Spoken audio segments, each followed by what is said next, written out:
সালামু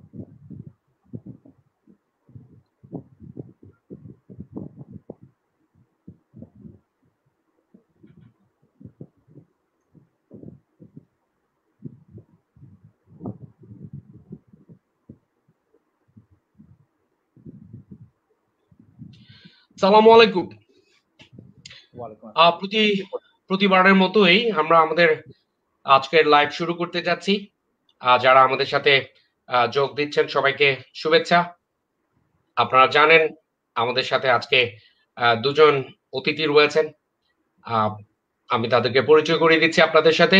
আমাদের সাথে রয়েছেন Mohammad Yarid, sales development manager of Nestle Bangladesh, and Nirupam Dutta, manager Pran RFL group. কেমন আছো?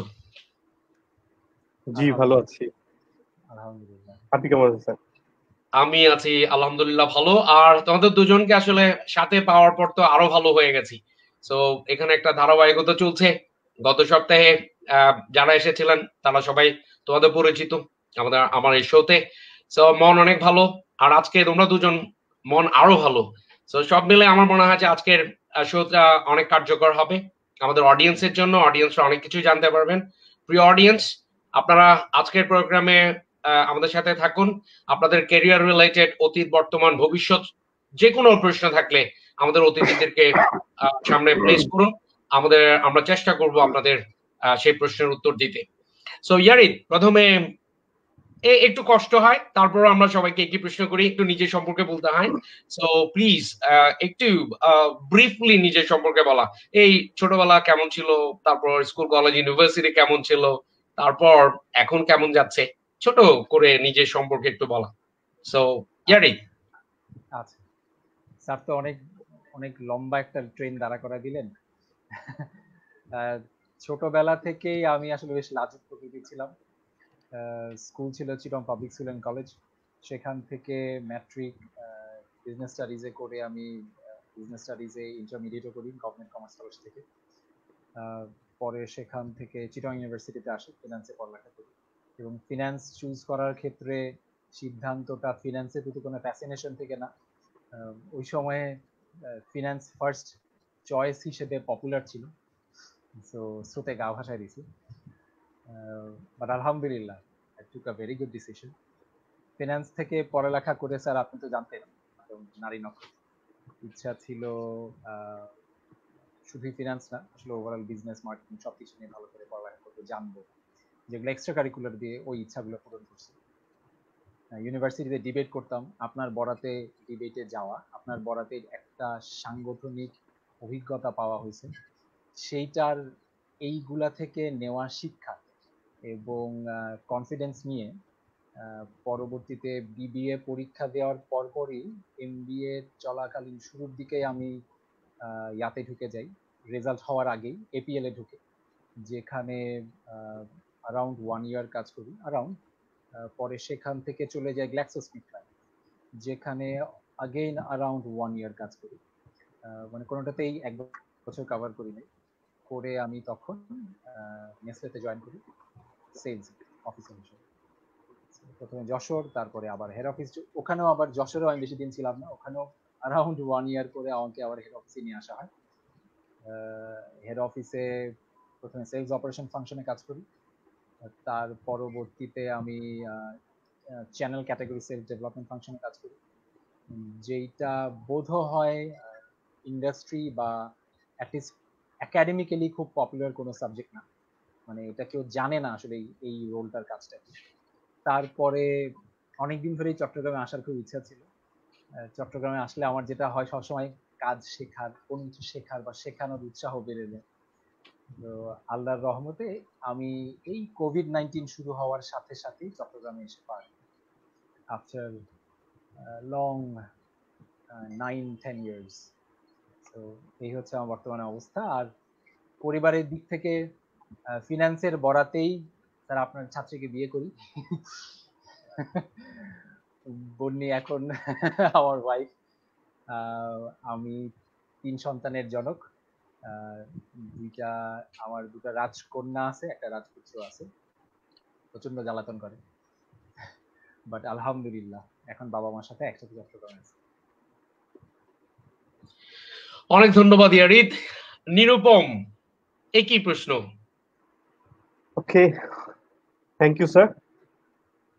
ছোটবেলার কথা যদি বলি তাহলে হচ্ছে কি, ছোটবেলা যেহেতু গ্রামেই কেটেছে, আমি টোটালি গ্রামেই একদম এসএসসি পর্যন্ত ছিলাম আর কি।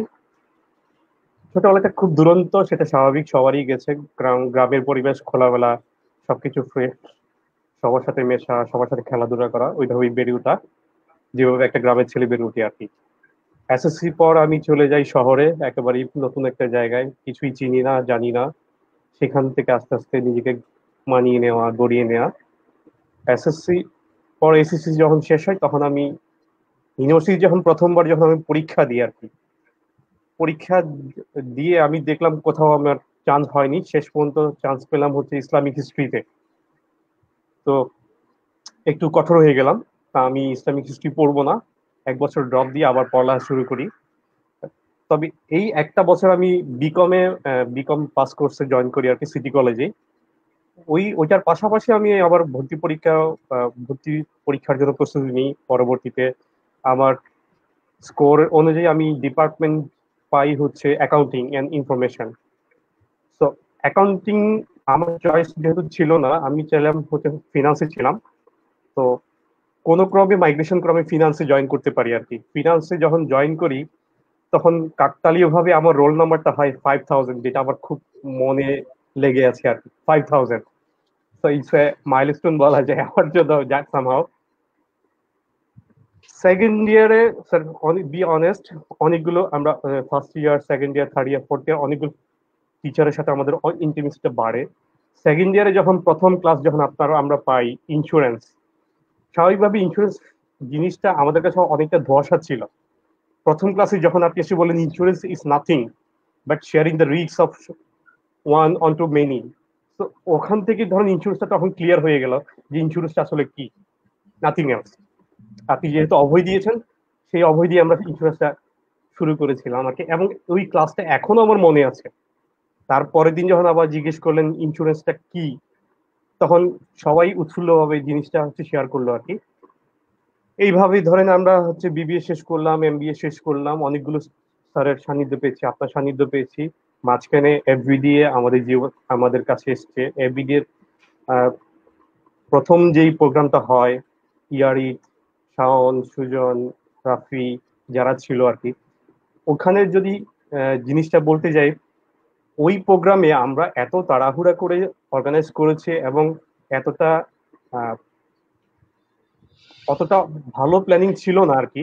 কারণ যেহেতু প্রথমবার আমরা করতে যাচ্ছিলাম, তখন কোনো বেল ছিল না যে একজন বক্তা বলবেন 2 ঘন্টা পর তাকে বেল বাজাতে হবে। তখন আমি ছিলাম ক্ল্যাপম্যান, আমি ক্ল্যাপ দিতাম। আপনি তখন ওখানে ছিলেন বিচারক হিসেবে, আরো কয়েকজন স্যার ছিলেন আর কি। ইয়ারিত আমাকে ইন্ডিকেট করতো, নিরুপম 2 মিনিট হয়ে গেছে, তুমি একটু ক্ল্যাপ বাজাও। মাঝে মধ্যে আমি বক্তাদের বক্তব্য এত বেশি শুনতাম যে 2 মিনিট পার হয়ে 3 মিনিট হয়ে গেল, আবার ক্ল্যাপ দেওয়ার সময়টা আর যায়নি।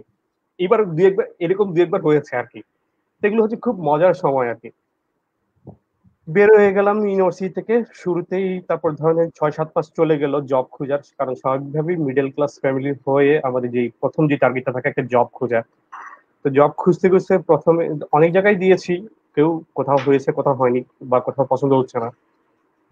প্রথম যখন আকিজে যখন আবুল খায়ের যখন আকিজ টোবাক্কোতে যখন অফার করে, তখন আমি টোবাক্কোটা পছন্দ হয়নি, আমি টোবাক্কো ছেড়ে চলে আসলাম। পরবর্তীতে আমি ঢাকাতে ইন্টারভিউ দিই প্রাণারা ফেলে। প্রথম যে কোয়েশ্চেনটা আমাকে করা হয় সেটা হচ্ছে, তুমি কি ঢাকার চিটাগাং ছেলে, চাকরি করবা কিনা? তখন আমার একটাই উত্তর ছিল, আমি এত কষ্ট করে যে গাড়ি ভাড়াটা দিয়ে আসলাম সেটা হচ্ছে চাকরি করার উদ্দেশ্যে আসছি। জাস্ট কারণ হচ্ছে কি, কোনো মতে জানতে পারি যে ইন্টারভিউ নিচ্ছে তিনি হচ্ছেন চিটাগাং এর অক্সিজেনের বাড়ি। তো সেই জন্য একটু দুষ্টুমি ছলে উত্তরটা দেয়া। 2010-এ আমি প্রাণ আরফেলে জয়েন করি এজ এ ম্যানেজমেন্ট ট্রেনিং।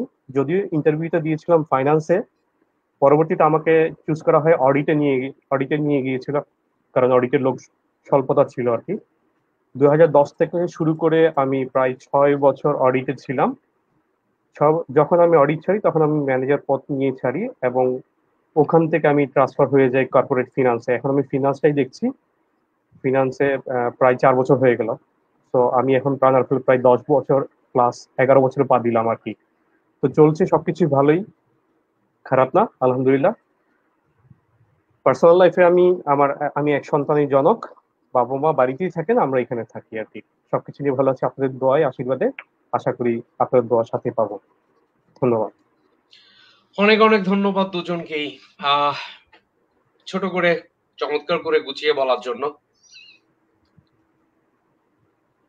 আমাদের আমরা আমরা দর্শককে বলছি, আমরা আসলে আলোচনা করছি ক্যারিয়ারের অতীত, বর্তমান এবং ভবিষ্যৎ নিয়ে। সো নিজের সম্পর্কে বলার সময় তো আসলে বেশ কিছু বিষয় কভার হয়েছে ক্যারিয়ার নিয়ে। এখন নিজের প্রসঙ্গ একেবারে বাদ, নিজেকে বাদ দিয়ে যদি নিরূপম মূল্যায়ন করতে বলে এই কোভিড এর আগে, এক সময় আরো কিছুদিন আগে, কিংবা লাস্ট 5-10 ইয়ার্স ক্যারিয়ার কেমন ছিল, এখন কেমন, আর ভবিষ্যৎটা আসলে কেমন হতে যাচ্ছে? ধন্যবাদ স্যার। এখন যদি বলি যে আজ থেকে 10 বছর আগে ক্যারিয়ারটা কি ছিল, চট্টগ্রামে আমরা একটা সবাই কথা বলি আর কি, যাই দিন ভালো আসে দিন খারাপ। তো আগের দিন অবশ্যই ভালো ছিল, কারণ ভালো ছিল এই জন্যই তখন আজ থেকে 10 বছর আগে বাংলাদেশের ইকোনমিকের যে কন্ডিশনটা ছিল, ইকোনমিক যে গ্রোথটা ছিল, সেটা কিন্তু এখন চিন্তা করলে সেই অবস্থানে নেই। তখন ছিল ডেভেলপিংটা খুব র্যাপিডলি হচ্ছিল, ইন্ডাস্ট্রিয়াস তাদের ইন্ডাস্ট্রিটা বাড়াচ্ছিল, তাদের প্রজেকশন বাড়াচ্ছিল, প্রজেক্ট বাড়াচ্ছিল, বিভিন্ন স্কোপ ছিল। এই গ্রোথের সাথে হিসাব করলে দেখা যাচ্ছে তখন কর্মসংস্থানের সুযোগটা কিন্তু অনেক ভালো ছিল, খারাপ ছিল বলবো না, তবে আমাদের তুলনায় অপ্রতুল ছিল, বাট অতটা খারাপ ছিল না, ভালোই ছিল। এখন কথা হচ্ছে বর্তমানে যে জিনিসটা আমরা এখন ফেস করছি আর কি, সংক্ষেপে যদি বলি কোভিড, এটা টোটালি একটা আনপ্রেডিক্টেবল সিচুয়েশন ছিল, কারোরই সেটা ছিল মাত্র ছিল না। এটার কারণে অনেক অর্গানাইজেশন তাদের রিস্ট্রাকচারিং এ যাচ্ছে, হিউম্যান রিসোর্স থেকে শুরু করে ফাইন্যান্স, অর্গানাইজেশন ডেভেলপমেন্ট, এভরিথিং এ তারা যাচ্ছে। আমি ছোট করেই বলছি, এই যাওয়াতে অনেক যে এই প্যান্ডামিকের ইস্যুতে, যদিও এইচআর আরো ভালো বলতে পারবেন, আমরা যারা এক্সপিরিয়েন্স করছি বা যারা দেখছি, যাদের সাথে কথা বলছি, অনেক অনেক অর্গানাইজেশন দেখা যাচ্ছে রিস্ট্রাকচারিং এর ফলে অনেকগুলো লোকের কর্ম ছাঁটাই হচ্ছে। আবার দেখা যাচ্ছে অনেকের কাছে অনেক, এই যে ছাঁটাই হওয়ার লোকগুলো যখন চলে যাচ্ছে, তাদের কাজ আরেকজনের ঘাড়ে এসে পড়ছে। তখন দেখা যাচ্ছে প্রত্যেকেরই একটা মেন্টাল স্ট্রেসের মধ্যে যাচ্ছে, আসলেই তার চাকরিটা আছে বা আদৌ থাকবে কিনা, বা থাকলে তাকে কিভাবে সার্ভাইভ করতে হবে, কিভাবে তাকে মুভ ফরওয়ার্ড করতে হবে। এখন এই যে টেনশনটা যাচ্ছে, সেটার কারণে কিন্তু একটা মানুষের ওয়ার্ক লাইফ, সেটা পার্সোনাল লাইফ কিন্তু ইমব্যালেন্স তৈরি করে দিচ্ছে অনেককে। কারণ আমি অনেক এমএনসির লোকের সাথে জানি, যেটা হচ্ছে, আমি আমার ফ্রেন্ডের কথা বলি, স্ট্রেইট তাদের গ্রস স্যালারি 27% কমিয়ে দিয়েছে। তো এখন একটা সময়ের মধ্যে যদি কি একটা লোকের 27% কোনো কথাবার্তা ছাড়া কমিয়ে দেওয়া হয়, তাহলে কিন্তু সে সার্ভাইভ করাটা কিন্তু ডিফিকাল্ট হয়ে যাচ্ছে। এটা কিন্তু দিট ইজ ট্রু এবং ভেরি ক্রুশিয়াল। এখন সেই ব্যক্তিটা আদৌ সার্ভাইভ করবে কি করবে না, সেটা কিন্তু ম্যানেজমেন্ট বা কোনো কর্পোরেশন চিন্তা ভাবনা করছে না, যদিও সেটা আমরা এখনো ফেস করিনি। বিশেষ করে আমি আমার কথাই বলছি, কিন্তু যারা করছে, যাদের হচ্ছে, তাদের লাইফটা কিন্তু, তার মেন্টাল স্ট্রেস, মেন্টাল ট্রমাটা খুব খুব কঠিন ভাবে যাচ্ছে আর কি। আর যদি ফিউচারের কথা বলি, প্রেজেন্টে একটা কথা বলিনি, সেটা হচ্ছে কি, গত কিছুদিন আগে মে মাসে এডিবি, এশিয়ান ডেভেলপমেন্ট ব্যাংক, একটা রিপোর্ট প্রকাশ করেছে যে গত বছরে এই মাসে, মানে এপ্রিল অথবা মার্চের তুলনায় এই বছরে স্ট্রেইট 87% জব পোস্টিং কমে গিয়েছে। তো 87% যখন জব পোস্টিং কমে যায়, স্বাভাবিকভাবে যারা ফ্রেশার, যারা চাকরি খুঁজছে বা যাদের চাকরি চলে গিয়েছে, তাদের মেন্টাল ট্রমাটা কোন লেভেলে যাচ্ছে সেটা স্বাভাবিকভাবে অনুমেয়। ভবিষ্যতের কথা যদি বলতে চাই, আমি বলবো এখন সেটা অনুমান করাটা সো টাফ আমার জন্য, বিশেষ করে যেহেতু আমি এইচআর রিলেটেড না। তবুও যেটা বলবো, আমি এটা খুব ক্রিটিক্যাল হয়ে যাবে সিচুয়েশনটা হয়তো, বা কিছু সেক্টর ছাড়া। যে কিছু সেক্টর গুলো কি, আইটি, যেটা আমরা স্বাভাবিকভাবেই জানি, IT sector, e commerce, logistic, এগুলো হয়তো বাড়বে। কারণ হচ্ছে এইগুলো মানুষ এখন সবচেয়ে বেশি এগুলো নির্ভর হয়ে যাচ্ছে, বাইরে কম যাচ্ছে যেহেতু প্যান্ডামিকটা হচ্ছে। এগুলোর কারণে ভবিষ্যতে হয়তো এগুলো নির্ভর হয়ে যাচ্ছে, আইটি সেক্টর এগুলো হচ্ছে। কিন্তু সেটা ছাড়াও আমার কাছে একটা জিনিস মনে হচ্ছে, এগ্রিকালচার সেক্টরটা খুব বেশি টার্ন করতে পারে, ভালোভাবেই টার্ন করতে পারে। কারণ এটা ছাড়া কোনো গতি নেই, আমাদেরকে খেতে হবে, সবাইকে খেতে হবে। সবাই যদি কি ই কমার্স করে, সবাই যদি কি অন্য সেক্টর দেখে, তাহলে এগ্রিকালচার সেক্টর দেখবে কে? আপনি হয়তো স্যার খেয়াল করে দেখবেন যে আমাদের প্রতি বছরের তুলনায়, গত বছরগুলোর তুলনায় অনেকগুলো, এই বছর কিন্তু প্রতি বছর বিভিন্ন খাতে এগ্রিকালচারের যে প্রোডাকশন সেগুলো কিন্তু বাড়ছে। So that is good thing as well. তো ফিউচারটা যদি বলি তাহলে হচ্ছে অনেকটা আনসার্টিন থেকে যাবে, বাট সেগুলো বাদ দিয়েও কিন্তু অনেক অপরচুনিটি ক্রিয়েট হবে। কিন্তু কোন অপরচুনিটি ক্রিয়েট হবে সেটা আমাকে আগে থেকে চিন্তা প্রেডিক্ট করাটা একটু ডিফিকাল্ট। বাট একটু ধৈর্য ধরে একটু অ্যানালাইসিস করলে, একটু দেখলে কি হতে যাচ্ছে, তো মনে হয় না এত বেশি খারাপ হবে আর কি। সবাই হয়তো তার নিজের অপরচুনিটিটা পেয়ে যাবে, এটাই। চমৎকার, চমৎকার অ্যানালিসিস। বারবার এইচআর এর কথা বলা হচ্ছে, কিন্তু এইচআর ছাড়াও অ্যানালিসিস চমৎকার মনে হচ্ছে, মার্কেটের সাথে মিল রেখে অভিজ্ঞতার আলোকে। ধন্যবাদ। আহ, আমার তো মনে হয় ঠিক আছে অ্যানালিসিস, অভিজ্ঞতা আসলে কথা বলে। ইয়ারিদ, আহ, এখানে অনেকেই কিন্তু ভেরি এক্সাইটেড, অলরেডি কমেন্ট করতে শুরু করেছে দুজনের ব্যাপারে একসাথে। দুজনের নাম অনেক শুনেছে অনেকে, দুজনকে দেখতে পাচ্ছে না তারা, তারা কিন্তু ডিজায়ার করছে যে সাক্ষাৎ কি করে করা যায় দুজনের সাথে। সো যে দুজনের কথা অনেক শুনেছে, সেই দুজন ভার্চুয়ালি আজকে এখানে উপস্থিত আছে। So they are excited. So please Yarid, career, first, present and future, অতীত, বর্তমান এবং ভবিষ্যৎ।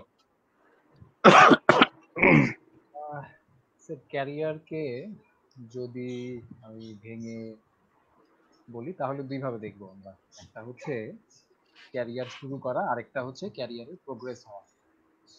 যদিও আমি এইচআর স্পেশালিস্ট না, আমি আমার কমন সেন্স খাটাই এখন যা মাথায় আসতেছে সেই হিসেবে বলি।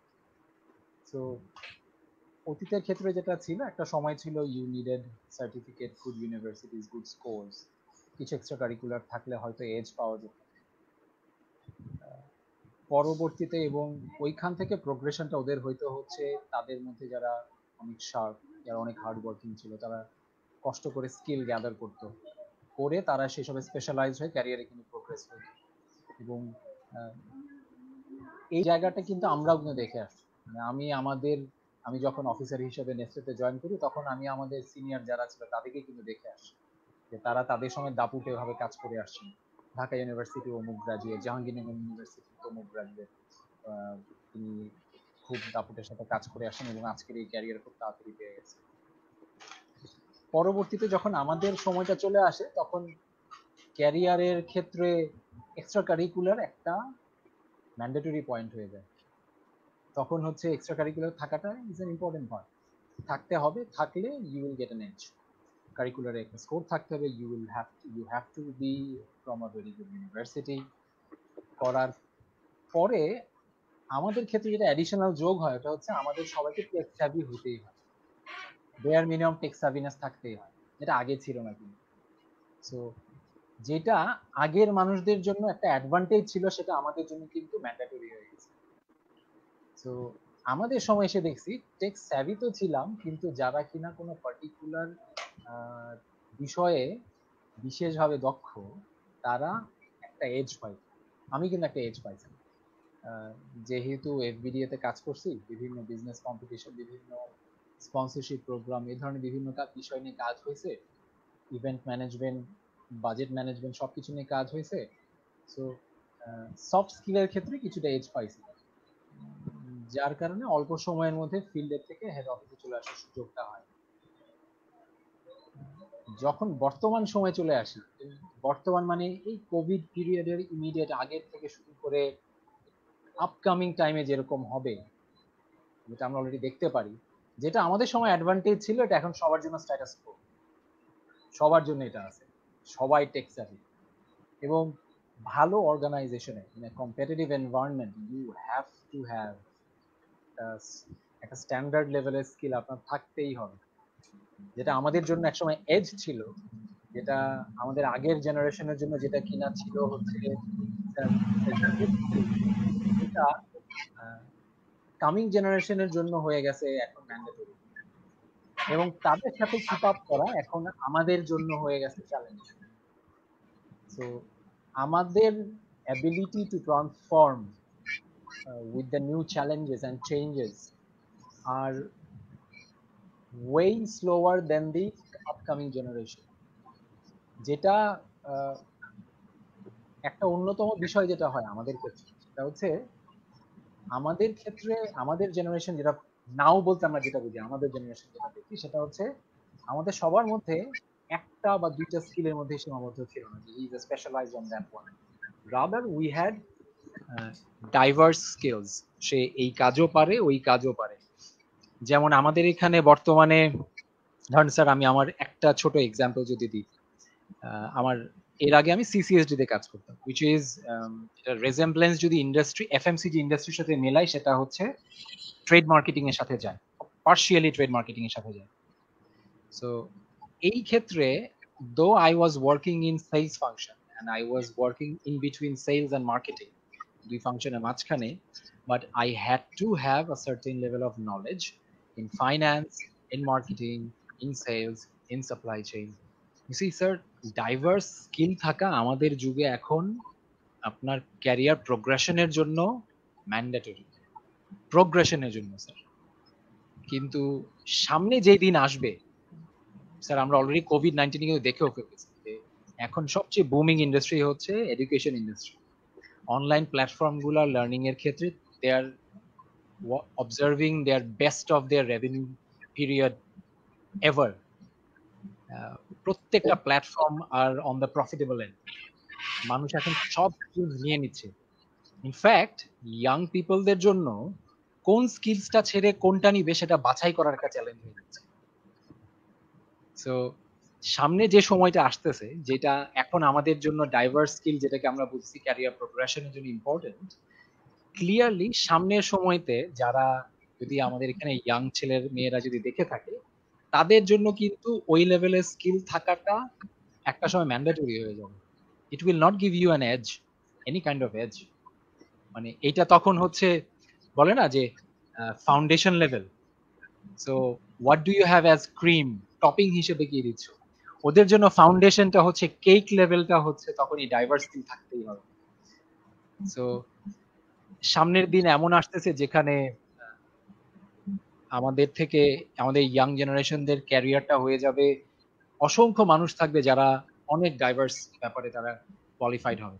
বাট যেই জায়গাটায় which has been and which is and which will be a differentiating point is their ability to solve problems, their creative way of thinking, their perspective on matters, their ability to read numbers or read between the lines, read between the numbers, তাদের decision making ability, leadership quality, এইগুলা irrespective of skills সব সময়ের জন্য আমার কাছে মনে হয় career প্রোগ্রেশনের জন্য একদম মাস্ট হ্যাভ স্কিলস।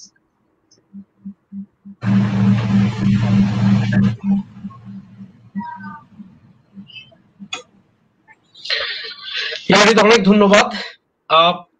শোনা যাচ্ছে নিরুপম? হ্যাঁ হ্যাঁ, ওকে। ইয়ারিদ শোনা যাচ্ছে? জি স্যার, শোনা যাচ্ছে। আমার কথা কি শোনা গেছে? হ্যাঁ, ইয়েস ইয়েস ইয়েস। শেষ মুহূর্তে শুধু একটু করে অফ হয়ে গিয়েছিল, তখন আমি একটু আপনি নিজেই নিয়ে নিলাম, বাট ইটস অলরাইট, এখন ক্লিয়ারলি শোনা আছে। নিরুপম, আমরা কিন্তু লাস্ট ইয়ারের শুরুর দিকে সম্ভবত আমরা হবিগঞ্জ প্রাণ আরএফএল ইন্ডাস্ট্রিয়াল পার্ক গিয়েছিলাম ফিনান্স ডিপার্টমেন্টের 100 ছেলে মেয়ে নিয়ে, এন্ড এখানে একটা লাল গালিচা সংবর্ধনার মতো ব্যবস্থা করেছিল প্রাণ আরএফএল গ্রুপ। সারাদিন আমাদেরকে তারা চমৎকার আতিথ্যতে মুগ্ধ করেছেন। সবগুলো ইন্ডাস্ট্রি ইনস এন্ড আউট, ভিতরে বাইরে সবকিছু দেখিয়েছেন। আমরা আসলে অনেক মুগ্ধ হয়েছি, কারণ প্রাণ আরএফএল চমৎকার যে পদ্ধতিতে আমাদেরকে রিসিভ করেছেন এবং সারাদিন যে সম্মান দেখিয়েছেন, সেগুলো আসলে আপনাদেরকে অনেক বেশি প্রণোদিত করেছে, অভিভূত করেছে। তো সেরকমের একটা প্রতিষ্ঠানের you are a manager.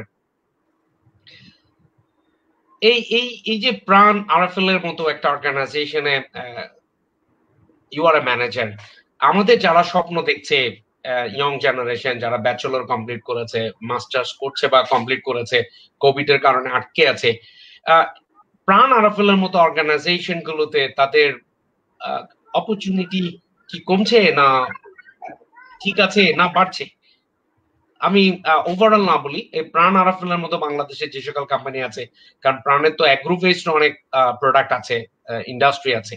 So কি মনে হয় তারা কি আশা রাখতে পারে যে প্রাণ আরাফেলের মতো কোম্পানিগুলোতে রিক্রুটমেন্ট অব্যাহত থাকবে? ধন্যবাদ স্যার। প্রথমে বলে নিই, সেটা হচ্ছে কি, আপনারা যখন ইন্ডাস্ট্রিয়াল ট্যুরে গিয়েছিলেন আর কি আমাদের হবিগঞ্জে, আমি ঠিক তার আগের দিন জানতে পারি, কোনো একজন ছোট ভাই বলেছিল, যদি আরো 2 দিন আগে জানতে পারতাম তাহলে হয়তো আমিও থাকতে পারতাম, আমারও ভালো লাগতো আর কি আপনাদের সাথে থাকতে পেরে। দুর্ভাগ্যবশত জানা হয়নি। আর দ্বিতীয়ত হচ্ছে প্রাণ আরএফএল মতো আপনি যেটা বলেন যে সুযোগ সুবিধাটা যারা ফ্রেশার্স বা প্রাণ আরএফএল এর মতো যারা আছে আর কি, আমি একটু স্যার বলে নিই। সেটা হচ্ছে বাংলাদেশের যতগুলো ইন্ডাস্ট্রিয়ালিস্ট আছে তা তাদের একটা যদি আপনি যারা ফাইন্যান্স স্টুডেন্ট, যারা অ্যাকাউন্টস এর স্টুডেন্ট, তারা যদি একটু দেখে যে ওই কোম্পানিগুলোর ফাইন্যান্সিয়াল স্টেটমেন্ট গুলো কিরকম, সেটার থেকে দেখলে বুঝতে পারবেন বাংলাদেশের ম্যাক্সিমাম ইন্ডাস্ট্রিয়ালিস্ট যারা কোম্পানিগুলো তারা হচ্ছে কি ব্যাংক ফাইন্যান্স নির্ভর। এখন এই ফাইন্যান্স নির্ভর হওয়ার কারণে দেখা যাচ্ছে এই গত এক দশক ফাইন্যান্স মানে মানি মার্কেটটা খুব ভালো ছিল। এতটা ভালো ছিল হচ্ছে তখন প্রত্যেকটা ইন্ডাস্ট্রি র্যাপিডলি গ্রোথ করেছে, অনেকগুলো গ্রোথ করেছে। ইভেন আপনি এদিকে আমাদের কথাও বলেন, আমরা গত 10 বছরে এতটা গ্রোথ করেছি, ইভেন আমরা দেখা যাচ্ছে কিছু কিছু কোম্পানি আছে 3 টাইমস গ্রোথ করেছে, যেটা আজ থেকে 10 বছর আগে 50 কোটি টাকা সেল ছিল, সেটা কিন্তু এখন কিন্তু 200-300 কোটি টাকা সেল করছে। তো এই যে মানি মার্কেট আমাদের সহযোগিতা করার কারণে আমরা প্রচুর এক্সপানশনে যেতে পেরেছিলাম। তখন আমাদের ক্যারিয়ার, এই যে তখন আমি যখন জয়েন করি তখন ছিল প্রাণ আরএফএল গ্রুপে 10 বছর আগে সবকিছু মিলে 38,000, আর 10 বছর পরে এসে সেই এমপ্লয়ির সংখ্যা দাঁড়াচ্ছে হচ্ছে নিয়ার অ্যাবাউট 1.10 লাখ। তো দেখা যাচ্ছে, দেখেন এই 10 বছরে আমার যে পরিমাণ র্যাপিড গ্রোথটা হয়েছে, আমার ক্যারিয়ার যতগুলো 1,10,000 লোকের সংস্থান করাটাও কিন্তু, এটা কিন্তু টোটাল একটা সমাজের উপর যথেষ্ট ভালো একটা ইম্প্যাক্ট। এই যে এই বেকার সমস্যার সমাধান, এই মাঝখানে যে যদি 70,000 লোকের কথা বলি, সেই 70,000 লোকের সাথে আরো যদি 4 জন করে বলি, তাহলে 2,80,000 লোকের কিন্তু তাদের লাইফটা সেটেল হয়ে গেছে।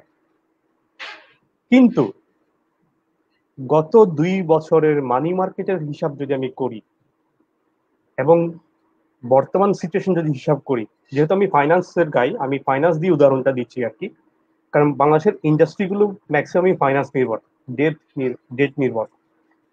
তো যেহেতু এই যে মানি মার্কেটের যে উত্থান পতনটা গত 2 বছর ধরে যে শুরু হলো, সেটার কারণে অনেক অনেক কোম্পানি, অনেক অনেক ইন্ডাস্ট্রি গ্রোথ রেটটা স্লো হয়ে গেছে অথবা স্টেডি হয়ে গেছে।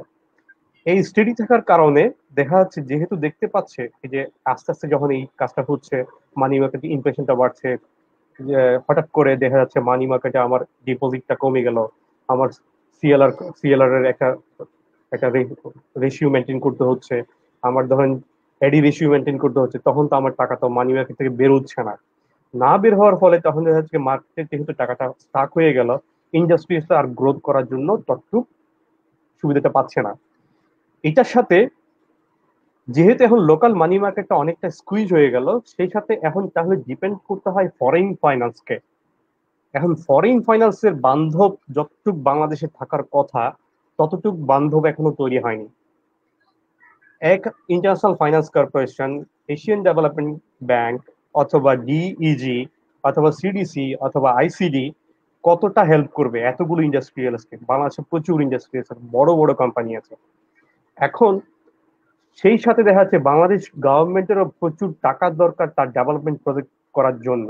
এখন যদি টাকাটা যদি কি একটা ডেভেলপমেন্ট সেক্টরে, ইন্ডাস্ট্রিতে যদি ইনভেস্ট না হয়, তাহলে কিন্তু ইন্ডাস্ট্রিটা গ্রো করে না।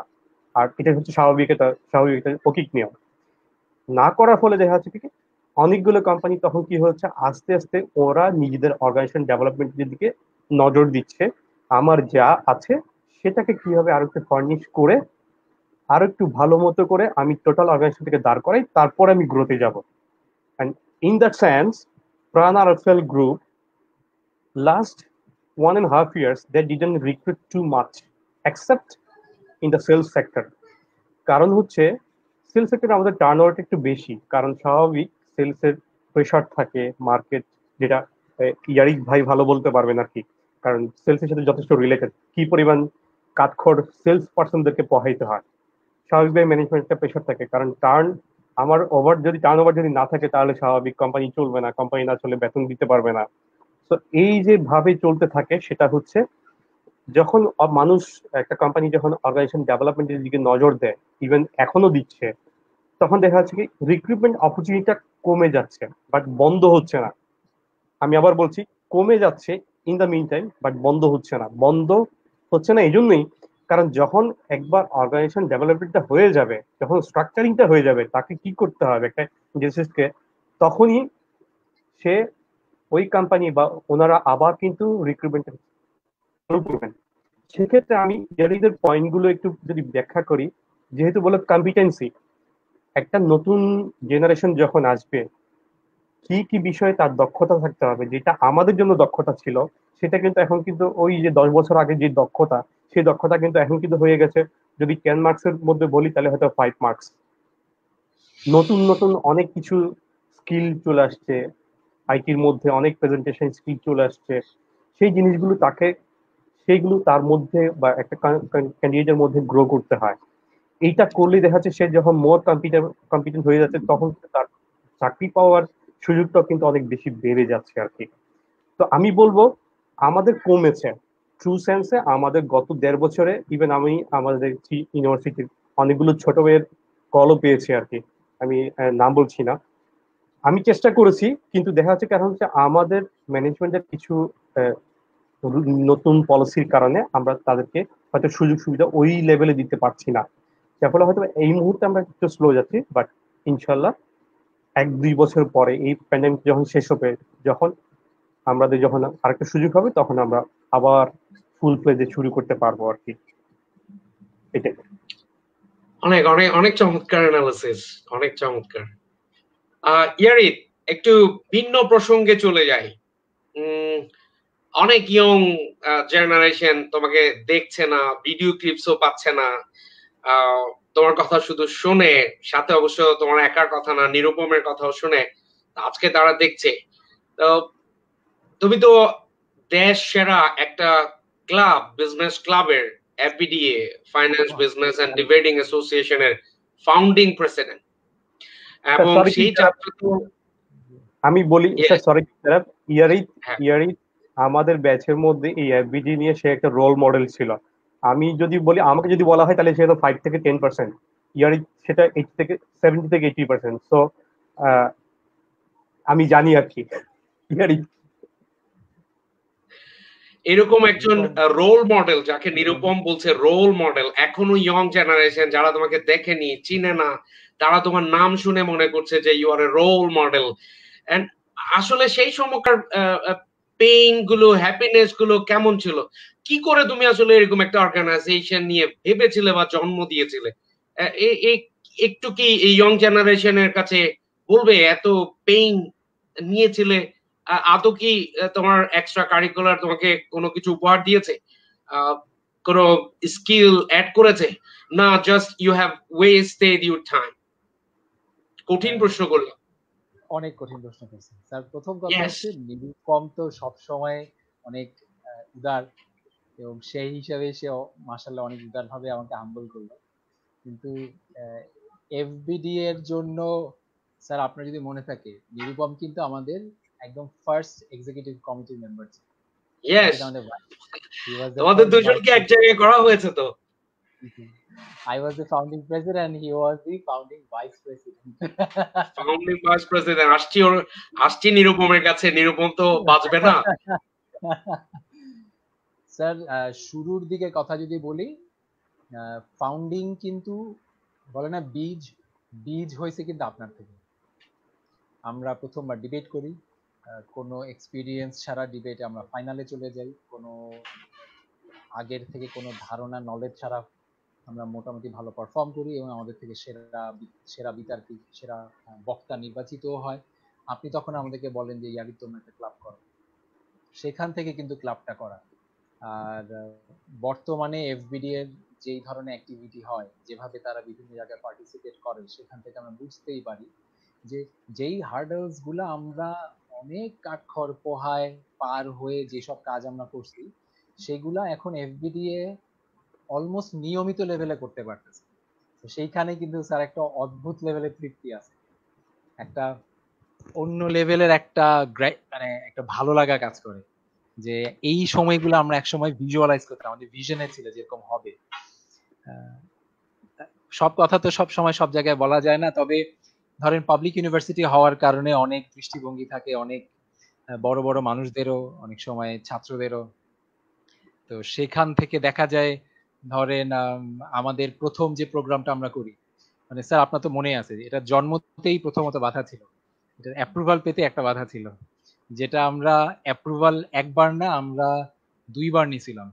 প্রথমে একবার অ্যাপ্রুভাল পেয়ে গেছিল, এরপরে আপনি আমাদেরকে বলছিলেন ইয়ারিদ এই অ্যাপ্রুভালে হবে না, তোমাদেরকে আবার অ্যাপ্লাই করতে হবে যাতে সবার এগ্রিমেন্টে আবার একটা অ্যাপ্রুভাল হয়। আমরা আবার অ্যাপ্রুভাল নিই, এন্ড এর পরবর্তীতে প্রথম যে প্রোগ্রামটা করি স্যার আপনার মনে থাকে যদি, আমাদের প্রোগ্রামের যেই দিন যেই সময় ফাইনাল, সেই দিন সেই সময় অনেক স্যারের সারপ্রাইজ টেস্ট চলে আসছিল স্টুডেন্টদের জন্য, বাট আল্লাহর কি রহমত, এবং আপনি অনেক ভালো রোল প্লে করছিলেন যে টেস্টগুলো তাড়াতাড়ি শেষ হয়ে আমরা ভালো পরিমাণ অডিয়েন্সও পেয়ে গেছিলাম, and it was a successful one.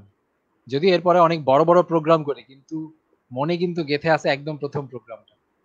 আমরা আজকে যে ওয়াল পোস্ট দেখি ওইটা কিন্তু অন্য ডিপার্টমেন্ট জানি না, ওইটা কিন্তু ফ্যাকাল্টির প্রথম ওয়াল পোস্ট। ওই ওয়াল পোস্ট দেওয়াটাও কিন্তু অনেক সাহসিকতার বিষয় ছিল স্যার, আপনি যদি মনে থাকে। ইয়েস ইয়েস, আমার খেয়াল আছে রাফি সাথে আমার একটা, আমাদের সবার সামনে সাদিক পিনাকি রাফি সবাই ছিল, সবার সামনে আমাদের টিমটা তো অনেক ডেমোক্রেটিক ওয়েতে চলতো, তো যে কোনো প্রস্তাব কিন্তু সবার সামনে খোলাভাবে উত্থাপন হইতো, বিতর্ক হইতো, এবং শেষ পর্যন্ত একটা এগ্রিমেন্টে কিন্তু সিদ্ধান্ত আসতো। So we had tremendous leadership learning over there. আজ পর্যন্ত যদি আমি বলি, হয়তো এখন আর ওই ধরনের টপিক আসে নাই, বাট আজকেও আমি আমাদের ইউনিভার্সিটি, আমাদের কোম্পানিতে একটা লার্নার্স গ্রুপ আমি চালাই, যেখানে বিয়ন্ড মাই রোল কোম্পানির অ্যারাউন্ড 60 পিপল আমার কাছ থেকে আমি যেসব ব্যাপারে স্কিল সেগুলো আমি ওদেরকে ট্রান্সফার করি, এবং তারা ওইসব বিষয়ে নতুন কিছু শিখলে আমাদেরকে শেয়ার করে। একটা অন্যরকম নেটওয়ার্ক তৈরি করছি, it's a learners group. So ওইখানেও আমি আজকে এফবিডি এর একটা শিক্ষা আমি দিছিলাম, যে আমার একটা ডিবেটিং ক্লাবে কাজ করার অভিজ্ঞতা ছিল, সেখানে আমার এরকম লার্নিং হয়েছিল, সেই এক্সাক্ট লার্নিংটা আমি তোমাদেরকে আজকে এখানে এই সিদ্ধান্ত হিসেবে নিতে চাই। তো ধরেন আমাদের ওয়াল পোস্ট দেওয়ার সময় রাফি বলছিল ভাইয়া স্যারদের থেকে বা অ্যাডমিনের থেকে অনেক বাধা আসতেছে, এই অবস্থায় ওয়াল পোস্টে যাওয়াটা কি সাহসের কাজ হবে, বা ওয়াল পোস্টে আমরা দিব কি, যেমন আমরা যদি ওখানে কবে সেশন হবে সেটা উল্লেখ করি তাহলে তো আমাদের খবর আছে ভাইয়া। তো আমাদের মধ্যে এইসব বিষয় নিয়েও ডিবেট হয়েছে, যেটা এখন কেউ চিন্তাই করতে পারে না যেখানে পরে ডিবেটের মাধ্যমে আমাদের মধ্যে এগ্রিমেন্ট আসে যে আমাদের ওয়াল পোস্টটা আসা দরকার, it's part of our identity, it's part of our imparting knowledge on the things that are not covered by our curriculum. FBDA সব সময় স্যার আপনার মনে আছে আমাদের যে স্লোগান ছিল, B with the best, B the best, B with the best. এটা তো এখন এটা ছাড়া তো আমি কোনো প্রোগ্রামে শেষ করতে পারি না, এখন কোনো প্রোগ্রামে শেষ করতে গেলে আমার মুখ দিয়ে বের হয় B with the best, B the best. So এই প্রোগ্রেসিভ চিন্তা ভাবনা করে আমাদের সংবিধান যেটা তৈরি করা হয়েছিল, ওই সময়গুলো কিন্তু আমরা এখনো ভুলি না। কত স্যারের কাছে কতবার তিরস্কার, কতবার এরকম হয়েছে আমাদেরকে অফিস রুমে, অ্যাডমিন রুমে নিয়ে গেছে এবং সেখানেও মানে 2-4টা কথা শুনতে হয় নাই এমন হয় নাই। অনেক সময় এরকম হয়েছে যে স্যার মানে আজকে ভাবলে আমার কাছে মনে হয় কি ইন্টারেস্টিং একটা সিদ্ধান্ত ছিল। একবার আপনি আমাদের সবাইকে বলছিলেন ইয়ারিফ এফবিডি এর সবার সিজিপিএ কালেক্ট করো, করে আমাকে দাও, কারণ আপনাকে এফবিডি এর মেম্বারদের একাডেমিক কোয়ালিফিকেশন নিয়ে আপনাকে স্যারদেরকে কনভিন্স করতে হইতেছিল। এবং আমরা তৎকালের একজন সিনিয়র স্যারের বাসায় যাই এবং সেখানে আমরা একটা কথাও বলি নাই, আপনি পুরাপুরি এফবিডি এর পক্ষ হয়ে আমাদের ওই সবার সিজিপি গুলা শেয়ার করে মানে একটা অন্যরকম একটা কন্টেক্সট সেট করছিলেন। সো ভালো লাগে কি স্যার এই হার্ডেলস গুলা। আমি কিন্তু কারো প্রতি এখনো একদম মন থেকে বলছি কোনো খেদ বা কোনো কিছুই কিন্তু নাই, ওরা আমি প্রচন্ড কৃতজ্ঞ যে ওই সময়গুলো আমাকে এমন লার্নিং দিচ্ছে যেটা আমার লাইফ লার্নিং। তাই বলে আমি বলতেছি না যে এই ধরনের লাইফ লার্নিং কে কারিকুলাম হিসেবে এস্টাবলিশ করে দেন, but they were important lessons. So আমরা ওই সময় এনভিশন করতাম আমরা ইন্টারন্যাশনাল ডিবেটে যাব। আমার এখনো মনে আছে আমরা এস্টাবলিশ করে প্রথম যে চিঠিটা আমরা সব স্যারদেরকে শেয়ার করি যে স্যার এফবিডি আজকে ফাউন্ড হইলো, স্যার সাইন করে দিছেন এবং আপনি বলছিলেন প্রত্যেকটা টিচারের কাছে গিয়ে দেখা করে আসবা। আমি, সুজন, শাওন, আমরা তিনজন, নিরুপম, আমরা চারজন তিনজন ভেঙে ভেঙে গিয়ে স্যারদের সাথে দেখা করি এবং আমরা একজন টিচারকে বলি স্যার আমরা শুরু করতেছি, আমরা ইনশাল্লাহ আগামী বছর ইউনিভার্সিটি ডিবেটে চ্যাম্পিয়ন হব, আগামী বছর ইনশাল্লাহ আমরা ইন্টারন্যাশনাল ডিবেটে পার্টিসিপেট করবো। এবং একটা টিচার আমাদের শুনে বলছিল ইয়ারি বেশি বড় অ্যাম্বিশন দেখে ফেলতেছো, মাত্র ক্লাব ফাউন্ড করছো, তোমরা ডিবেট করছো এই বছর প্রথম, ইন্টারন্যাশনাল ডিবেট অনেক পরের কথা, ইউনিভার্সিটি আজ পর্যন্ত ইন্টারন্যাশনাল ডিবেটে গেছে এবং আমরা পরের বছরই ইন্টারন্যাশনাল ডিবেটে যাই। কিভাবে যাই সেটা তো অনেক বড় কাহিনী, কিন্তু আলহামদুলিল্লাহ।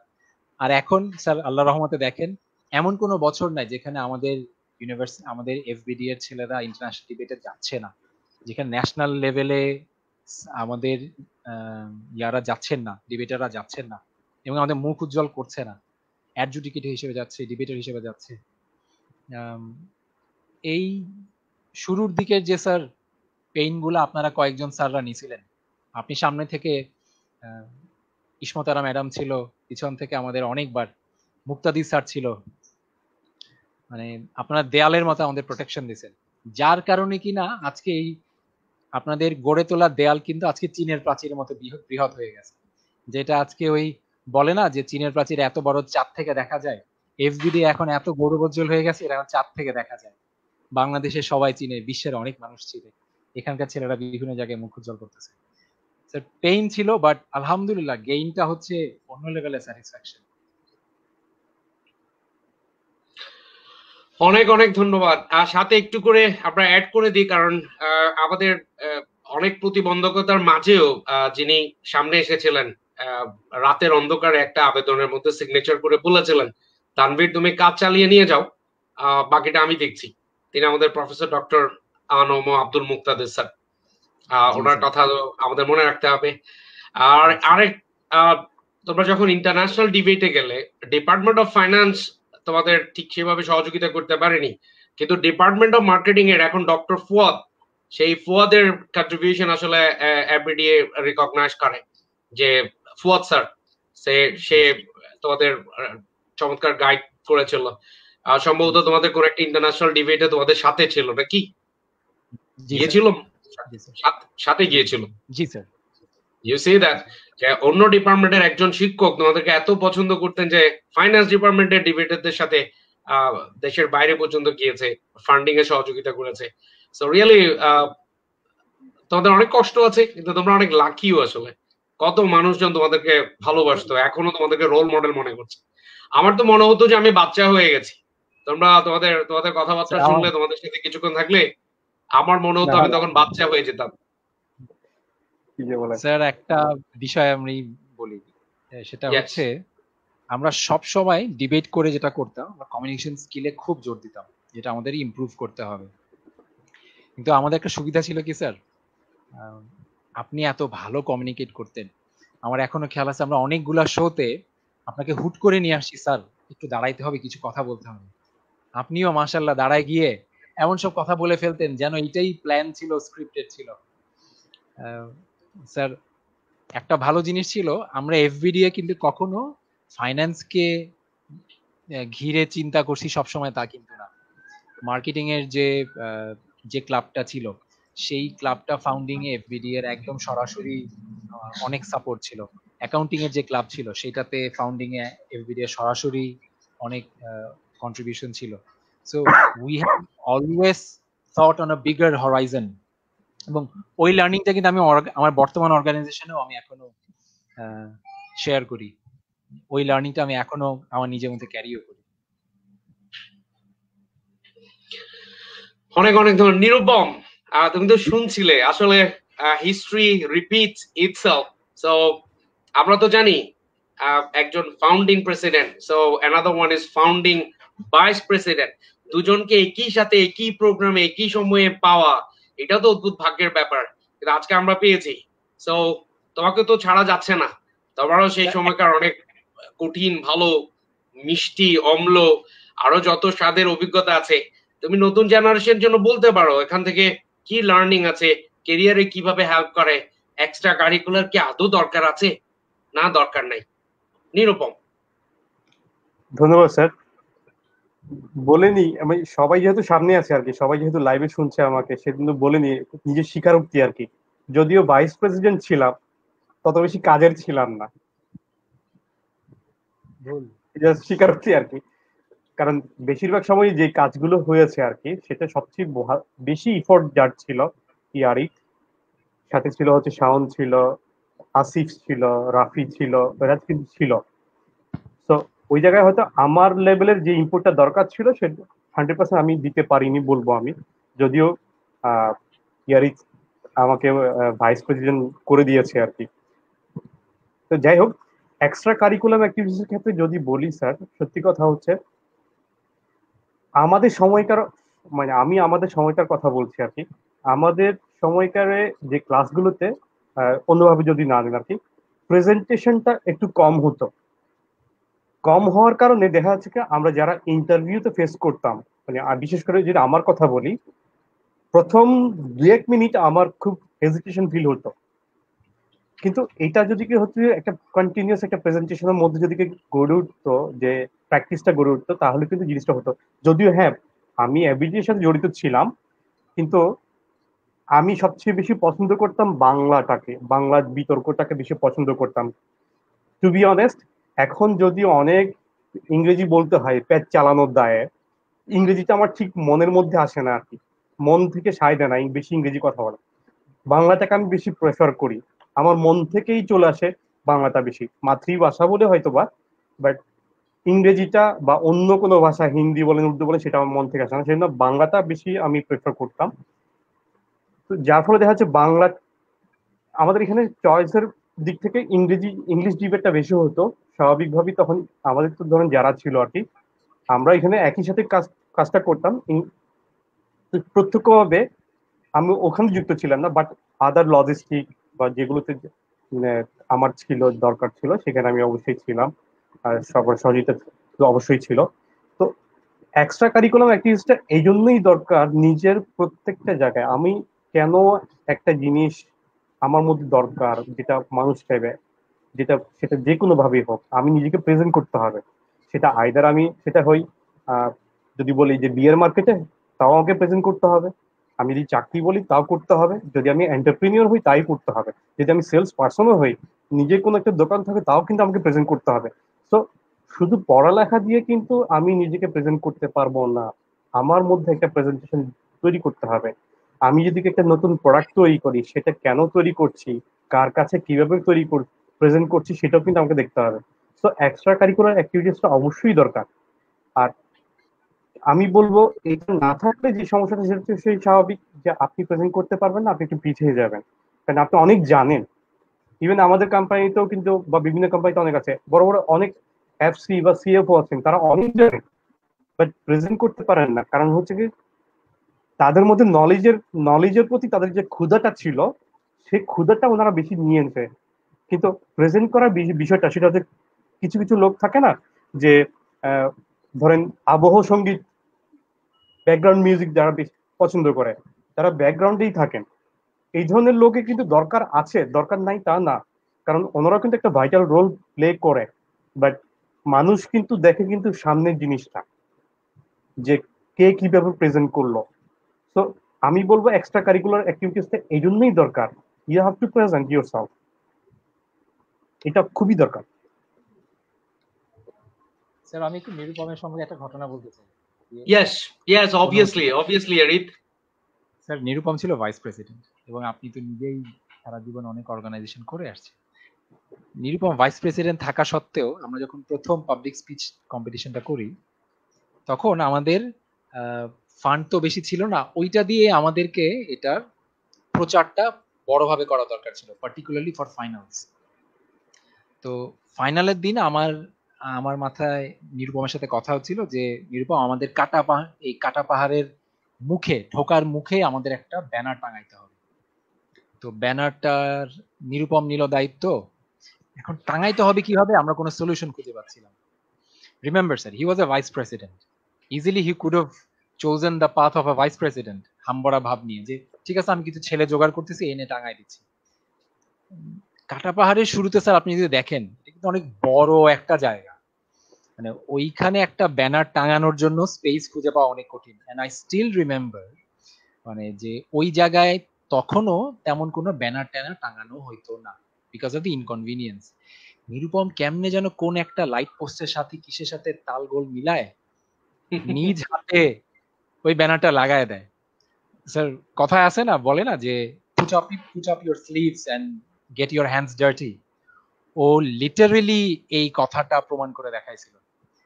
মানে আমরা প্রথম মানে he easily could have chosen the path, যেখানে জুনিয়রকে বলবে তুমি ওদিকে যাও, তুমি এদিকে যাও, আমি তত্ত্বাবধান করছি। না না না, he really rolled up his sleeves and he got his hand dirty. So এত সুন্দর হাম্বল বিগিনিং যে অর্গানাইজেশনের হয়, ওই বলে না যেই গাছে ফল যত বেশি হয় সেই গাছ তত নুজু হয়। সো আমার এই ঘটনাটা এখনো মনে আছে। So that was Nirupam. স্যারের বোধহয় কোনো কারণে নেটওয়ার্ক চলে গেছে।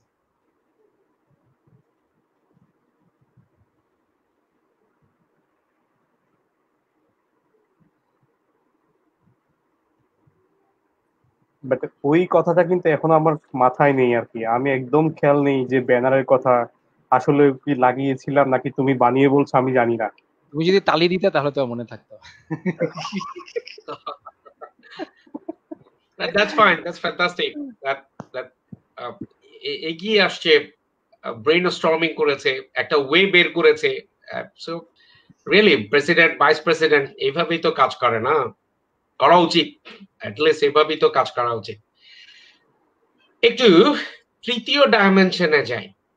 এখন ক্যারিয়ারের অতীত, বর্তমান, ভবিষ্যৎ আমরা দেখছি ব্যাপক ইয়ং জেনারেশন তৈরি হচ্ছে এই কোভিড টাইমে। আমি আমার শিক্ষার্থী দেখছি, কেউ ছোট ছোট এন্টারপ্রাইজ তৈরি করেছে, কেউ শুটকি পেজ বানিয়ে বিক্রি করছে, কেউ সুন্দরবনের মধু বিক্রি করছে, কেউ ঘি বিক্রি করছে, কেউ ঘানিতে ভাঙ্গা সরিষার তেল বিক্রি করছে। এই যে 5-10 বছর আগে, 5 বছর আগেও, 5 বছর ইভেন 2 বছর আগেও আমি যখন আমার কোনো শিক্ষার্থীকে বলেছি তোমাদের যে এলাকায় ভালো মশলা হয়, তুমি তো মশলা বিক্রি করতে পারো, গুঁড়া করে নিজে এন্টারপ্রেনিয়ার হতে পারো। সো নিরুপম দেখা গেল যে ইয়ারিত তারা অন্য কোম্পানির মশলা বিক্রি করতে চায়, ইভেন আচারও বিক্রি করতে চায়, টেরিটরি ম্যানেজার হয়ে, অফিসার হয়ে, কিন্তু নিজে কিছু করতে চায় না। নিজে বললে মানুষজন বলবে মশলা বিক্রেতা, নিজে করতে চাইবে না, কিন্তু অন্য কোম্পানিটা করতে চায়। কিন্তু ইদানিং এই যে আমি রিসেন্টলি কিনছি, আম বিক্রি করছে অনলাইনে আমার শিক্ষার্থীরা, ইভেন ফিনান্স ডিপার্টমেন্টের অনেক ভালো এন্টারপ্রেনিয়ার তৈরি হয়েছে এই সময়, যাদেরকে আমরা এই সময় চিনলাম যে ভালো আম সরবরাহ করেছে, একবার প্রিমিয়াম কোয়ালিটি। তারপর ঘি, সরিষার তেল। আমার এক শিক্ষার্থী অন্য প্রতিষ্ঠানের অনলাইনে ফ্যাশন আইটেম বিক্রি করছে, আমি 2টো লুঙ্গি কিনেছি, কেক বিক্রি করছে। সো ইয়ং জেনারেশনের একটা অংশ যারা কোনো কাজকে ছোট মনে করে না, তারা এন্টারপ্রেনিয়ার হিসাবে আবির্ভূত হচ্ছে, যেটা অকল্পনীয় ছিল একসময়। এত এগুলোকে ছোট কাজ মনে করতো অনেকে, কিন্তু এখন ব্যাচেলার্স করে, মাস্টার্স করে, বিএ, এমএ, বিকম, এমকম এগুলো করে তারা কিন্তু এন্টারপ্রেনিয়ার হিসাবে আবির্ভূত হচ্ছে। সো এই যে উদ্যোগ ব্যাপারটা, এই প্রসঙ্গে from your experience, your learning, বাংলাদেশকে এগিয়ে নিতে হলে এই যে একটা নতুন জেনারেশন দেখছি, এদেরকে এদেরকে নার্সিং করা বা এদের উদ্দেশ্যে কিছু বলা বা সরকারের কাছে আমাদের কোনো চাওয়া আছে কিনা এর ব্যাপারে। সো আমার মনে হয় যে যদি একটু নিরুপমাকে বললে ভালো হয়। আচ্ছা, নিরুপম। তো ব্যাপারটা হচ্ছে স্যার, আমি আমি তো বিভিন্ন ওই যে বিভিন্ন আর্টিকেল বিভিন্ন জায়গায় সোশ্যাল মিডিয়াতে যে খবরগুলো পাচ্ছি আর কি, বিশেষ করে এই প্যান্ডামিকের মধ্যে যারা ইউনিভার্সিটি স্টুডেন্ট, সেখানে দেখা যাচ্ছে ইউনিভার্সিটি বন্ধ, তাদের টিউশন বন্ধ, বাড়ি থেকে টাকা আনে না। কারণ হচ্ছে পাবলিক ইউনিভার্সিটিতে যতগুলো স্টুডেন্ট পড়ে, আই বিলিভ, আমার কাছে যদিও ডাটা নেই, 70 থেকে 80% লোক কিন্তু লোয়ার মিডল ক্লাস অথবা মিডল ক্লাসের মধ্যেই আছে। হায়ার খুবই কম পাওয়া যাবে, মানে একদম রিচ লেভেলে আর কি। এই লোক ছেলেগুলো বা এই ছাত্রগুলো যখন টাকাটা আনছে না বাড়ি থেকে, ইভেন দেখা যাচ্ছে অনেক অনেক স্টুডেন্ট আছে তারা টিউশন করে বাড়িতে টাকা পাঠাতো তার বাবা মা চলার জন্য। টিউশনটা যখন বন্ধ হয়ে গেল, কি করবে? এক, তাকে নিজে খেতে হবে। দুই, তার বাসা ভাড়া দিতে হবে, বাড়ির বাবা মা। এরকম অনেক স্টোরি কিন্তু পড়েছি স্যার আমি, আপনি হয়তো পড়তে পারেন, চোখে পড়তে পারে। এই প্যান্ডামিকের মধ্যে এটা কিন্তু অহরহ হয়েছে। খুব এগুলো চোখের মানে একটা মানুষকে কিন্তু রীতিমতো অনেক দুঃখ দেয়, কষ্ট দেয়। যা বিশেষ করে আমি খুব খুব কষ্ট পাই যখন দেখি যে এরকম একটা ছেলে বা একটা মেয়ে যখন রীতিমতো যুদ্ধ করছে এই এই সময়টার জন্য। সেই সময়টা থেকে উত্তরণের জন্য অনেক অনেক ছাত্রকে দেখেছি, সে কি করলো আমি দেখলাম খবর দেখলাম, একটা ছেলে কি করব, সে তখন কিছু তরকারি ব্যবসা শুরু করলো ভ্যান গাড়ি করে। I really appreciate that. কারণ দেখেন, কেউ যদি মনে করে থাকে যে আমি জব করব নাকি জব করলে একটা মানুষ কিছু বলবে, আবার এন্টারপ্রেনিয়ার ছোট ছোট কাজগুলো করলে কেউ কিছু বলবে, সেটা যদি মনে করে থাকি তাহলে বলবো ভাই, আগে নিজে বাঁচতে হবে। আমি যদি কি নিজে না বাঁচি, সেটা এই যে এন্টারপ্রেনিয়রশিপে যে যাচ্ছি আমরা নিজে বাঁচার জন্য, সেখানে আমি দুইভাবে চয়েস করতে পারি। এক, আমি এন্টারপ্রেনিয়রশিপের মনোভাব নিয়ে, মানসিকতা নিয়ে পরিকল্পনা মাফিক এগিয়ে যাওয়া, এই সুযোগ সময়টাকে কাজে লাগিয়ে। অথবা ফর দ্য টাইম বিং আমি নিজেকে সার্ভাইভ করার জন্য আমি এটা কাজটা করছি। এখানে আমি মনে করি যে ব্যক্তিগুলো নিজেদেরকে উদ্যোক্তা হিসেবে প্রকাশ করার জন্য এই কাজটা করছে, এই যে অনলাইনে, যেহেতু বর্তমান সময়ে আইটি প্ল্যাটফর্ম বা অনলাইন প্ল্যাটফর্মটা খুব বেশি জনপ্রিয় হয়ে যাচ্ছে, তো আমি বলবো they should think twice to start something like that. Entrepreneur যদি হতে চান, কোনো সমস্যা নেই। আপনি মনে প্রাণে বিশ্বাস করেন যে আপনি এন্টারপ্রিনিয়র হতে পারবেন, এটা আপনার জন্য চ্যালেঞ্জ আছে, সবই আছে, কোনো সমস্যা নেই। আপনাকে করতে হবে, আপনাকে বিশ্বাস করতে হবে আপনি এন্টারপ্রিনিয়র হিসেবে গঠন হচ্ছেন, মানে নিজেকে তৈরি করছেন। এখন সেভাবে আপনাকে তৈরি হইতে হবে, আদারওয়াইজ আপনি পারবেন না। তখন কি হবে, আপনাকে ওই প্যাচ চালানোর জন্য আপাতত সেইভাবেই আপনাকে এগোতে হবে। মজার বিষয় হচ্ছে, কিছুদিন আগে আমাদের ইউনিভার্সিটির, আমাদের ডিপার্টমেন্টের একজন ছোট ভাই, আমি নামটা বলছি না, সে নিজে একটা হোম ডেলিভারি ফুড সিস্টেম চালু করেছে। সে আমার সাথে নক করে, ভাইয়া আমি আমার কাস্টমার এনরিচ করতে চাচ্ছি। ভাইয়াটা যদি দেখে থাকে, কিছু মনে করার কিছু নাই, আমি তোকে এক্সাম্পল হিসেবে দিচ্ছি এখানে এনরিচ কিভাবে করতে চাই। এখন দেখেন, সে একটা পর্যায়ে এসে কিন্তু হারিয়ে যাচ্ছে, কারণ তার মাথায় কাজ করছে না সে কিভাবে কাস্টমার এনরিচটা বাড়াবে। তখন আমি বললাম ঠিক আছে, আমি আমার ফ্রেন্ড সার্কেল যাদের পরিচিত আছে, যে কর্পোরেট লেভেল গুলোতে পরিচিত আছে, আমি তোমাকে এখানে ইন্ট্রোডিউস করিয়ে দিতে পারবো। কিন্তু কথা হচ্ছে, ওইখানে তোমার মতো আরো অনেক অনেক কম্পিটিটর আছে। ইভেন দেখা যাচ্ছে এই প্যান্ডামিকের মধ্যে বাইরে ফাস্ট ফুড খাওয়া অনেকে কমিয়ে দিয়েছে, অনেকে বাড়িয়ে দিয়েছে, আবার অনেকে হোমমেড ফুডও কিন্তু নিয়ে যাচ্ছে। তো এই চ্যালেঞ্জেস গুলো মেনে নিয়ে কিন্তু আগাতে হবে, হেরে গেলে চলবে না। এন্টারপ্রিনিয়র হওয়ার জন্য যথেষ্ট সুযোগ আছে, অনলাইন প্ল্যাটফর্ম আছে, যেটা স্যার বললেন, আমরা কিনেছি, ইভেন আমিও কিনছি। কারণ স্বাভাবিক, আমি গিয়ে, ধরেন আমি নিউ মার্কেটে গেলাম একটা জিনিস কেনার জন্য, আমাকে গাড়ি ভাড়া দিতে হচ্ছে, আমাকে সময় দিতে হচ্ছে। কিন্তু সেই জিনিসটা যদি আমি অনলাইনে পেয়ে যাই, 10 টাকা বেশি হোক 20 টাকা বেশি হোক, আমি কিন্তু ওখানে চুজ করব।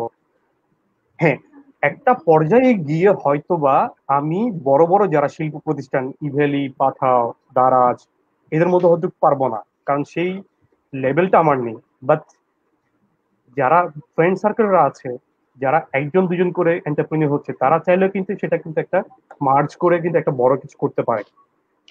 ফাইন্যান্সের ক্ষেত্রে যদি বলতে চাই, কোনো ব্যাংক এই মুহূর্তে নতুন প্রজেক্ট, যাদের কোনো সিকিউরিটি নাই, যাদের কোনো ক্রেডিবিলিটি নাই, তাদেরকে ফাইন্যান্স করতে একটু নিরুৎসাহিত করে। তো সেই জায়গায় আমি যেটা বলতে পারি সেটা হচ্ছে কি, আমাদের যে লেভেলগুলো পরিচিত আছে সেখানে হয়তো আমি ইন্ট্রোডিউস করিয়ে দিতে পারবো ফাইন্যান্সের জন্য, বিশেষ করে এসএমই সেক্টরে। এসএমই, কারণ এগুলো তো এসএমই সেক্টরের আন্ডারে যাবে। কিন্তু কথা হচ্ছে, আমি যেই জিনিসটা দাঁড় করাতে চাচ্ছি সেটা সম্পর্কে ক্লিয়ার ভিশন যদি আমি ব্যাংক বা কোনো ফাইন্যান্সিয়াল ইনস্টিটিউশন বা কোনো ডেট ইনস্টিটিউশনকে যদি আমি দিতে না পারি, তাহলে আমি ফাইন্যান্সটা কিন্তু পাবো না। হ্যাঁ, অনেক ব্যাংকই আছে হচ্ছে কি সেটা ফাইন্যান্সের বিপরীতে সিকিউরিটি চাইবে, সিকিউরিটি অ্যারেঞ্জ করা সম্ভব। সেটা ক্ষেত্রে কোনো রিজন পার্সন যদি পার্সোনাল গ্যারান্টি দেয়, সেটাও কিন্তু সম্ভব, কোনো অসম্ভব কিছু না। যদি লিঙ্ক থাকে কোনো ব্যাংকের সাথে, ভালো কমিউনিকেশন থাকে, ভালো রিলেশন থাকে, দ্যাট ইজ ইজিলি সম্ভব। বাট এটাতে অনেক হার্ডেল আপনাকে মানে যারা তাদেরকে কিন্তু পোহাতে হবে, কারণ কেউ তাকে ইজি কন্ডিশনের লোন দিবে না। সেক্ষেত্রে তাকে আনঅর্গানাইজড ইনস্টিটিউশন থেকে লোন নিতে হবে, যেখানে হয়তো ইন্টারেস্ট কস্টটা অনেক বেশি হবে। তাকে বিয়ার করতে হবে 10%, 12%, ইভেন দেখা যাচ্ছে সেটা দেখা যাচ্ছে আমি লোনটা নিলাম, আমি ইমপ্লিমেন্ট করতে পারলাম না, তারপরে সপ্তাহ, তারপরে মাস থেকে আমাকে ইনস্টলমেন্টটা দিতে হবে। এই জিনিসগুলো চিন্তা করতে হবে যে আমি আসলেই ওই শর্ট টার্মের মধ্যে আমি আমার ইনভেস্টমেন্টটাকে টার্ন করতে পারবো কিনা। যদি করতে পারি, যদি পটেনশিয়ালিটি থাকে, you can win. No, none can stop you. That's it. অনেক সুন্দর, অনেক সুন্দর। Thank you Nirupam. ইয়ারিত, একই অবস্থা। আমি জানি না হোয়াট এক্সপেরিয়েন্স ইউ হ্যাভ। আমি গত 5 বছর 5 বছর ধরে সম্ভবত আমি প্রায় লাখো লাখো টাকার অনলাইনে প্রোডাক্ট কিনেছি। আমি দারাজ থেকে প্রচুর, আমার বাসার অনেক ফার্নিচার অনলাইনের, আমার হাত ঘড়ি অনলাইনের, আমার বেল্ট অনলাইনের, আমার জুতো অনলাইনের, আমার ট্রাউজার অনলাইনের। আমি আসলে রীতিমতো অনলাইনে কি পরিমাণ কিনেছি এটার স্টেটমেন্ট দেখলে হয়তো আমাকে পুরস্কার দেওয়া উচিত। তো এখনো কিনছি। আমার ইয়ং কমিউনিটি যখন অনলাইনে কোনো কিছু বিক্রি করে, আমি সেটা যদি আমার নেসেসিটির মধ্যে থাকে, ফ্যামিলির মধ্যে থাকে, আমি সাথে সাথে কিনি। এবং আমি আবার সেটা মোটিভেটও করছি, বিকজ ইয়ং জেনারেশন চাইনা স্টাইলে এগিয়ে আসছে। এই সময় তারা সব কাজকে সম্মান করা শিখেছে। তো এই জায়গায় এই যে ইয়ং কমিউনিটি যারা এন্টারপ্রেনিয়ার হিসেবে আবির্ভূত হয়েছে, এবং আরেক দল এখনো দেখছে আসলে বাকিরা কি করছে, তারাও রেডি হচ্ছে to become S an entrepreneur. অনেকের ক্যাপিটাল নাই, তারপরেও তারা ক্যাপিটাল ছাড়াও অনলাইনের মাধ্যমে, ফিজিক্যাল এফোর্টের মাধ্যমে, ডেলিভারির মাধ্যমে অনেক বিগ শট ডেলিভার করছেন নিজের প্রোডাক্ট। এমনকি চট্টগ্রামে একজন বিশ্ববিদ্যালয় শিক্ষক, অনেক প্রমিনেন্ট ফ্যাকাল্টি, তিনি পিজা বিক্রি করছেন চমৎকার ভাবে এবং এনকারেজিং আদার্স। ইয়ারিত, কি কেমন দৃষ্টিভঙ্গি পোষণ করো, মানে কিভাবে দেখছো ব্যাপারটাকে, বাংলাদেশের এই নতুন পরিবর্তনটাকে? কিংবা আমরা কি আশাবাদী হতে পারি এই প্রক্রিয়ায় বাংলাদেশ চাইনিজ ইকোনমির মতো নতুন কোন ইকোনমি জন্ম দিবে? স্যার, একটা সুন্দর জিনিস হচ্ছে, আগে যেটা কিনা ছিল এন্টারপ্রেনিউরশিপ, যে নিজের উদ্যোগে কোনো ব্যবসা করব, এটার এখন এটা একটা ফ্যান্সি নাম চলে আসছে, startup. Startup, yes, startup startup. Startup startup কালচারটা বাংলাদেশের এখন একটা খুব হাইপড কালচার, এবং যার কারণে অতীতের যেই লেভেলের এন্টারপ্রেনিউর ছিল স্টুডেন্টদের মধ্যে থেকে, এখন কিন্তু তার স্কেল আগের থেকে অনেক বেশি। স্টার্টআপের যেই জায়গাটায় হচ্ছে সাধারণ এন্টারপ্রেনিউরশিপের সাথে তফাৎ হয়, স্টার্টআপে they don't do business just for earning money, শুধু ট্রানজাকশন করলো, মশলা বিক্রি করলো, তা না। They start the business with a vision. They have a scalable vision, যেটার year on year it has humongous potential, humongous customer base. So ওই জায়গা থেকে দেখতে গেলে বর্তমানে বাংলাদেশের ইকোসিস্টেম আগের থেকে এখন অনেকটা বেটার। আসলে এটা বাংলাদেশে না, it's a global thing, we caught up late. যেমন আমার এক কলিগের সাথে আজকে ও বেঙ্গালুরুতে আছে, ও নেসলে বাংলাদেশে ছিল, তো ওর সাথে কথা হচ্ছিল। So Bengaluru is the world world's third biggest city for startup companies, but it's a company from India যাদের literacy rate is lower than Bangladesh, যাদের সকল সোশ্যাল ইন্ডিকেটরে যারা বাংলাদেশ থেকে পিছায় আছে, but they have a city like that. So তফাৎটা যেটা হয় সেটা হচ্ছে বাংলাদেশে আসলে সরকারের থেকে বা ইউনিভার্সিটিগুলো থেকে আসলে এই জায়গায় একটা বড় রোল প্লে করার থাকে স্যার। স্টার্ট আপ এখন কিন্তু আগের মতো নাই যে আমার একটা সুযোগ হইলো আমি নামলাম, এখন কিন্তু এগুলো সব sir part of set template হয়ে গেছে। You have an idea, you implement the idea on a minimum viable product, with a minimum viable product implement করে সাকসেস হইলে সেটাকে তুমি স্কেল করো, এটা একটা ফিনান্সিয়াল মডেল দ্বারা করাও, এটাকে প্রপোজ করো, যদি ইনভেস্টরদের পছন্দ হয় তাহলে they will invest on you. তোমার ব্যবসা এখন ওই রেভিনিউ আসে নাই, বাট জাস্ট বাই ভ্যালুয়েশন পাঠাওয়ার মতো অর্গানাইজেশন হিউজ হয়ে গেছে, and it bloomed like a bubble and then হঠাৎ করে বার্স্ট হয়েছিল, বাট अगेन তারা স্টেবিলিটি আসছে। বাট এই ধরনের অর্গানাইজেশন হ্যাঁ বাংলাদেশে প্রচুর, এবং এগুলা আমাদের জন্য এবং কামিং জেনারেশনদের জন্য দে আর প্রপার সেট অফ ইন্সপিরেশন। আমাদের ইউনিভার্সিটিতে যদি এখন আসলে স্টার্টআপ নিয়ে, ই কমার্স নিয়ে, ডিজিটাল মার্কেটিং নিয়ে এগুলো যদি পার্ট অফ দ্য কারিকুলাম হয়, then startup culture will be part of here as well. ইন্ডিয়াতে স্টার্টআপ এত বড় হওয়ার একটা বড় অংশও থাকে হচ্ছে ওদের ইউনিভার্সিটি থেকে এটাকে যেভাবে ইনকিউবেট করা হয় স্যার। ওদের আইআইএম থেকে বের হয়ে তারা শুধু আসলে বড় বড় কোম্পানিগুলোতে জয়েন করে না, বরং তারা বড় বড় অর্গানাইজেশন এস্টাবলিশ করে। আইআইটি থেকে বের হয়ে তারা এমবিএ করে আসলে শুধু চাকরি করার জন্য না, বরং তারা ব্যবসাও করতে চায়।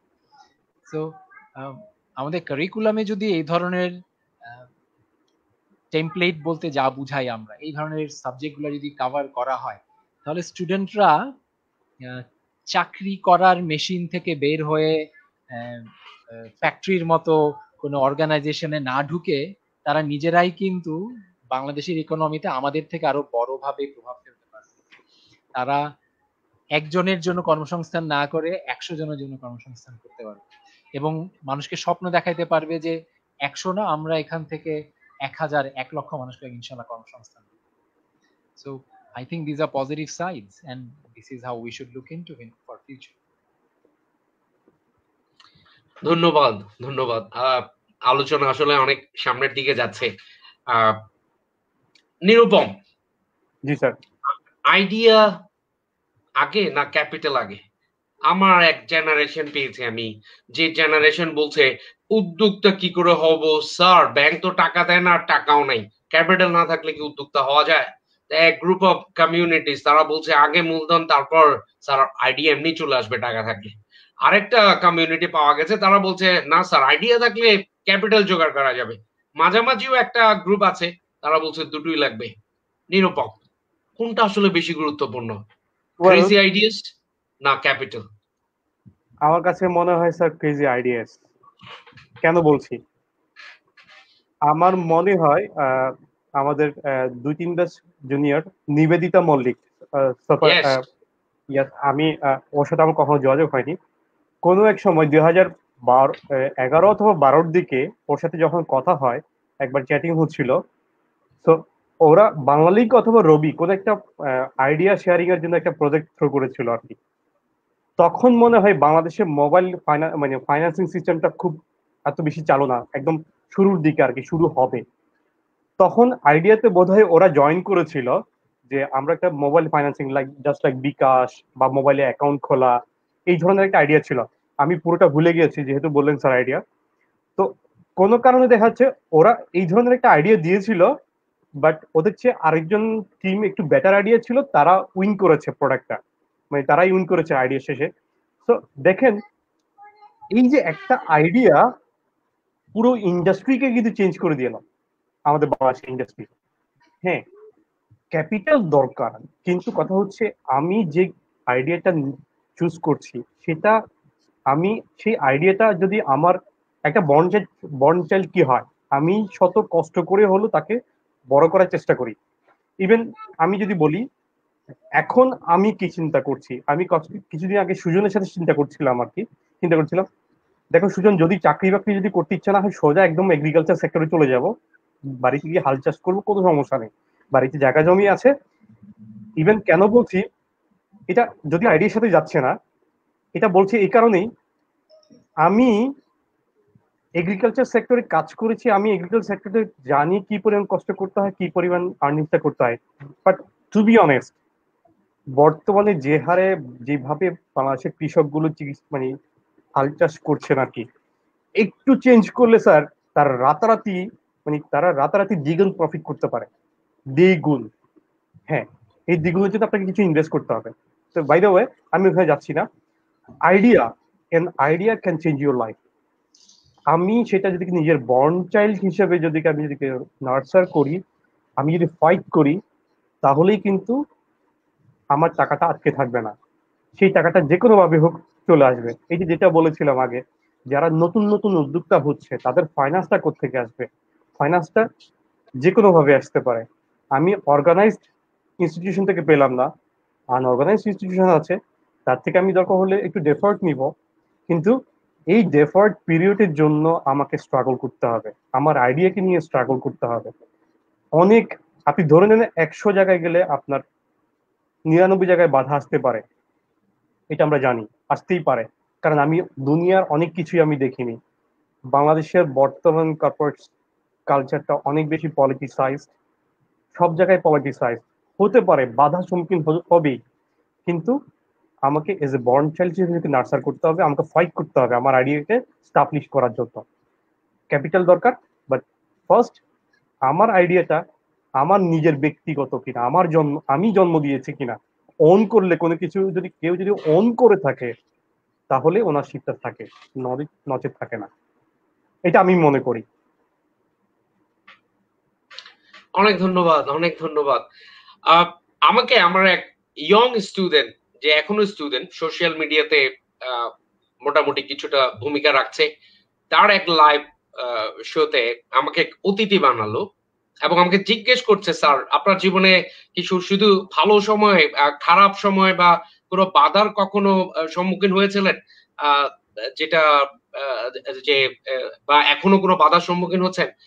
আমি আমার একবার ওপেন এরকম লাইভ অনুষ্ঠানে বলে দিলাম যে একজন শিক্ষক হওয়ার জন্য যে গুণাবলী লাগে, রেজাল্ট ওরিয়েন্টেড পাবলিক ইউনিভার্সিটিতে তো রেজাল্ট প্রথমে দেখা হয় যে কয়টা ফার্স্ট ক্লাস আছে, আমার 4টা ফার্স্ট ক্লাস আছে। আবার আমি ফাইন্যান্সের ফার্স্ট ব্যাচের ফার্স্ট ক্লাস ফার্স্ট হিসেবে বলি যে I am the part of the history. So আমার ফার্স্ট ব্যাচের আমি ফার্স্ট প্রোডাক্ট।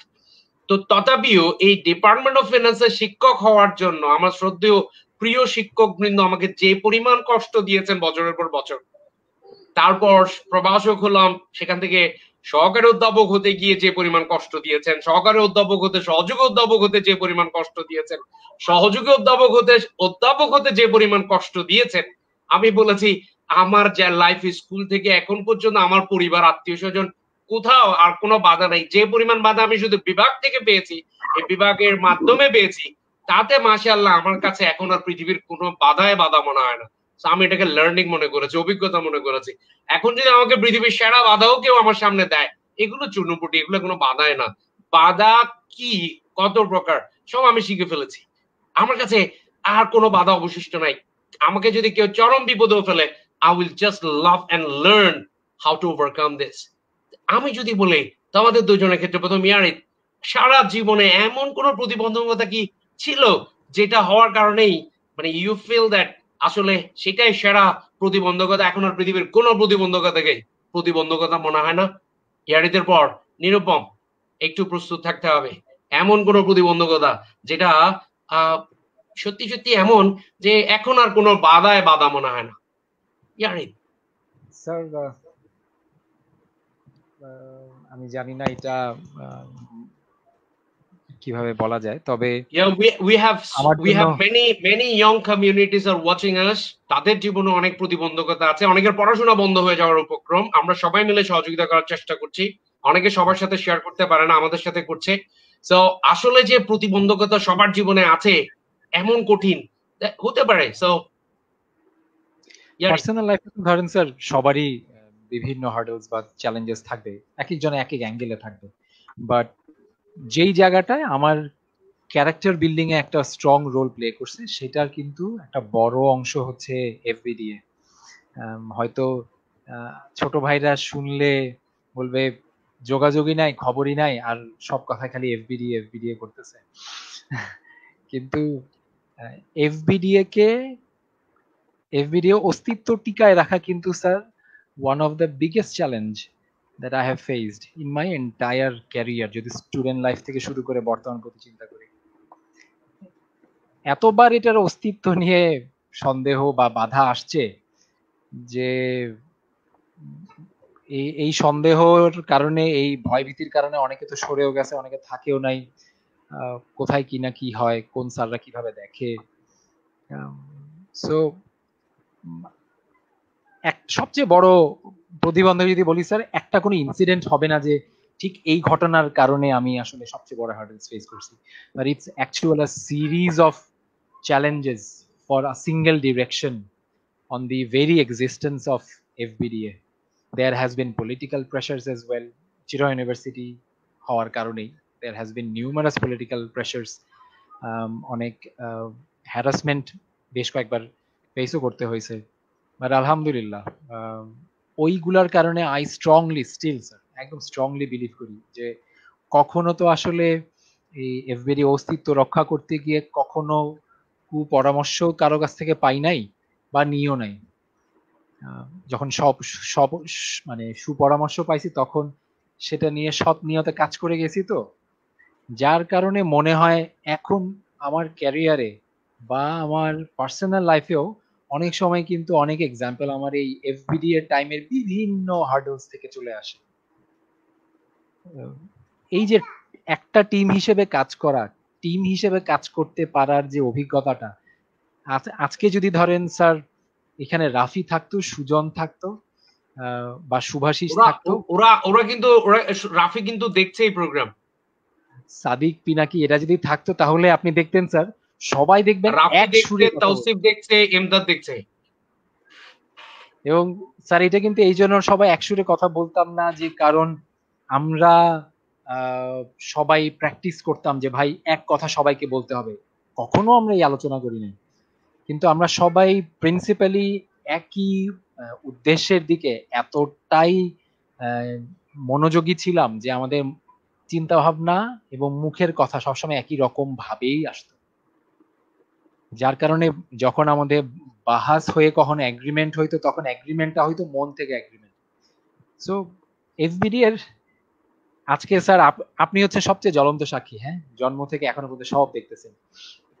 সো যেটার এক্সিস্টেন্স ওয়াজ আ কোয়েশ্চেন, ওইটা টিকায় রাখাটা ছিল স্যার, আপনার যদি মনে থাকে আমাকে 2 বছর প্রেসিডেন্টের রোল প্লে করতে হয়েছিল এবং রাফিকে প্রেসিডেন্টের দায়িত্বটা দেওয়া ছিল আমার জন্য একটা লিডারশিপ লার্নিং। আপনি আমাকে অনেকদিন ধরে বলছিলেন ইয়ারিদ এতদিন একটা অর্গানাইজেশনের প্রেসিডেন্ট থাকে না, কিন্তু রাফিকে তো রাজি করাতে পারতেছিলাম না। So it took a different experience all together. আপনি প্রেসার দিলেও সো আমি এতদিন প্রেসিডেন্ট থাকাটাও একটা এক্সিস্টেন্সের প্রশ্ন হয়ে যাচ্ছিল। স্যার হ্যাঁ, এইটা আমার জন্য একটা বড় সিরিজ অফ চ্যালেঞ্জ ছিল, যেটা আমার মনে হয় লাইফ লার্নিং হিসেবে আছে, একটা সোর্স অফ কনফিডেন্স হিসেবে আছে আমার জন্য। ধন্যবাদ। নিরুপম, এই স্কুল, কলেজ, ইউনিভার্সিটি কিংবা এখন এমন কোন হার্ডল আছে যেটা আমাদের দর্শকদের জন্য এক্সাম্পল হয়ে যায় যে ওই হার্ডলের কারণে ইউ বিলিভ দ্যাট আর কোন হার্ডলেই তোমাকে টলাতে পারবে না? স্যার অ্যাকচুয়ালি কি বলবো, অনেকগুলো তো হার্ডল ফেস করতে হয়েছে, পার্সোনাল লাইফে হোক প্রফেশনাল লাইফে হোক। সেটা হচ্ছে আমি যখন ঢাকায় আসি আর কি, ঢাকায় আসার আমি চিরাঙে ধরেন কত বছর এই যে honours life, master honours master এবং কলেজ লাইফ শেষ করার পর ওখানে তো ধরেন যেহেতু নিজের শহর, নিজের জন্মস্থান ওইখানে, তো সবকিছু ধরেন রাজার মতো চলেছে আর কি স্বাভাবিকভাবেই। ঢাকায় আসার ঠিক 11 দিনের মাথায় আমাকে একজন সন্ত্রাসী অ্যাটাক করে আর কি। আমি তখন কল্যাণপুরে, আমি নতুন জায়গায় যাচ্ছি, আমাদের নাটোর নাটোর ফ্যাক্টরিতে যেতে হবে। তো সেক্ষেত্রে সে যখন সে আমাকে পিস্তল দিয়ে ভয় দেখায়, আমার থেকে যা আছে নিয়ে নেয়। দুর্ভাগ্যক্রমে দেখা যাচ্ছে সৌভাগ্যক্রমে সে মানিব্যাগের একটা জায়গা থেকে সে টাকাটা নেয়নি। আমি ওটা দিয়ে আবার ফেরত আসি বাসায়, আর যাইনি। এই জন্যই হার্ডেলটা হচ্ছে, আমি নতুন চাকরিতে জয়েন করলাম, আমার দরকার হচ্ছে চাকরিতে কিভাবে ভালো করা যায়, একটা মেন্টাল প্রেশার। কারণ ম্যানেজমেন্ট অবশ্যই আমার থেকে কিছু এক্সপেক্ট করে, আমিও কিছু দেওয়ার জন্য এক্সপেক্ট করি। দুই হচ্ছে, যেই চাকরি পেলাম তখনই বিয়ের জন্য প্রেশার। এখন চাকরি সামলাবো নাকি মেন্টাল ট্রমা সামলাবো নাকি বিয়ের প্রেশার সামলাবো, তিনটা একসাথে। না পারছি শ্বশুর বাড়িকে ম্যানেজ করতে, না পারছি বাড়িকে ম্যানেজ করতে, যেহেতু অ্যাফেয়ার ছিল স্যার, কিছু মনে করেন না। তো এই এই এই যে রিপোর্টিং এর প্রেশার, এত কিছু প্রেশার যখন দেখা যাচ্ছে, তখন আমি কত, আজ থেকে 10 বছর আগে তখন আমি হচ্ছি 27 বছরের বালক। এই একজন 27 বছরের বালক, মানে বালক বলছি এই জন্য কারণ হচ্ছে তখন ঢাকা শহরে এসে আমি তো কিছুই চিনি না, তো সেই জন্য আমি একেবারে বালক বলা যায় আর কি। তো তখন একটা মেন্টালি খুব স্ট্রেসের মধ্যে ছিলাম, এতটা স্ট্রেসের মধ্যে ছিলাম, আসলে ঠিক মতো চলছি নাকি চলছি না। আবার দেখা যাচ্ছে যেখানে আমি জয়েন করেছি সেখানে টিমমেটরা, কারণ স্বাভাবিক নতুন, আমি চিটাং থেকে গেছি, তারা হচ্ছে ঢাকা বিভিন্ন জায়গার, তাদের সাথে একটা মেশা, তাদের একটা কর্পোরেশন, এটা দেখা যাচ্ছে ওই সময়গুলো ছিল হচ্ছে সবচেয়ে বড় আমার জন্য হার্ডেল বলা যায় আর কি। পরবর্তীতে দেখুন হচ্ছে যখন আমি শিখলাম, নতুনদেরকে শিখালাম, তখন আর তখন কিছু মনে হচ্ছে না। ইভেন আমি আমার কলিগ হিসেবে চিটাং ইউনিভার্সিটির কয়েকজন ছাত্রকে পেয়েছি। গত কিছুদিন আগে সে বললো কি, স্যার আপনাদের দোয়ায় আমি এখন খুব ভালো স্যালারি পাচ্ছি। সে যখন থ্যাঙ্কফুল, তখন মনে হচ্ছে যে এই আমার হার্ডেলটা, যে টাইম, যে সময়টা গিয়েছে আর কি, সেই সময়টাতে যে আমি যে নিজেকে ম্যানেজ করে যে ওকে যে আমি শিখালাম, সেটাই হচ্ছে আমার সবচেয়ে বড় পাওয়া। অনেক চমৎকার। আমরা আমাদের সাথে অনেকে যোগ দিয়েছিল, আমি একটু রিকগনাইজ করে নিই যারা আমাদের সাথে যোগ দিয়েছে। আমাদের সময়ও প্রায় শেষের দিকে, আমরা হয়তো আর 5-6 মিনিট 7 মিনিট আছি, এর মধ্যেই আমি একটু রিকগনাইজ করে নিই আমাদের সাথে যারা যোগ দিয়েছিল। আমাদের সাথে যোগ দিয়েছিল শুরু থেকে মোহাম্মদ মহিউদ্দিন মাহিম, আসসালামু আলাইকুম। ওয়ালাইকুম সালাম, সবার পক্ষে আমি দিয়ে দিচ্ছি। আজিজ রহমান, আসসালামু আলাইকুম বলেছে, ওয়ালাইকুম সালাম। ইমদাদ হক তুহিন আমাদের গত সপ্তাহের গেস্ট ছিল, আর অবভিয়াসলি আমাদের তুহিনকে সবাই নিশ্চয়ই সবার পরিচিত। Good to see you all. Shafaq Bin Noor, ও একটা একটা স্টিল ইন্ডাস্ট্রিতে, কোম্পানিতে আছে, আমাদের এই প্রোডাক্ট, আমাদের এই স্টুডেন্ট শাফাক বিন নূর ভালো গান করে, ন্যাশনাল লেভেলে পুরস্কার প্রাপ্ত। সজীব চৌধুরী আমাকে অনেক চমৎকার পরামর্শ দিয়েছে আজকে, কিছু পরামর্শ হয়তো শুনবো। সাথে আছে সজীব চৌধুরী, অনেকক্ষণ ধরে আছে, অনেক আমাদের সাথে যোগ দিয়েছে। Great to see all. Imdadul Haque Tuhin আবার বলেছে to bring for Yarid listen to bring public or live. একটু আমরা স্ক্রিনের সামনে নিয়ে আসি, কারণ it is a challenge that to bring public or live Mohammad Yarid after 10 years. Only you did it, sir. Tanvir Amesh Arif. So আমাদের এরপরে হচ্ছে মেহরাজুল ইসলাম Tanha, heard a lot about Yarid Bhai and Nirupam Bhai, but never had any opportunity to meet or hear them. Feeling privileged. Thank you, sir. Okay, welcome you because you are watching. Samira বিনতে ইউনুস আমাদের সাথে সবসময় থাকে, আজকেও আছে। So লিখেছে privilege to see this personalities together. Thank you. Ashraful Huda Ashraf, you are watching our programme সবসময়, অনেক ধন্যবাদ। আজকে অনেকগুলো কমেন্ট করা হয়েছে যেগুলো আমি স্ক্রিনে দেখিয়েছি। সালাম দিয়েছে, he is from Chittagong independent university, অনেক অ্যাপ্রিশিয়েট করেছে আমাদের, সবাইকে সালাম দিয়েছে। Shopon Mahmood, so much glad to see all of you in such a platform. Yes, thank you. Taushib আমাদের সাথে আছে, glad the gladiators are in one frame. So, are you gladiators? Tausif বলছে।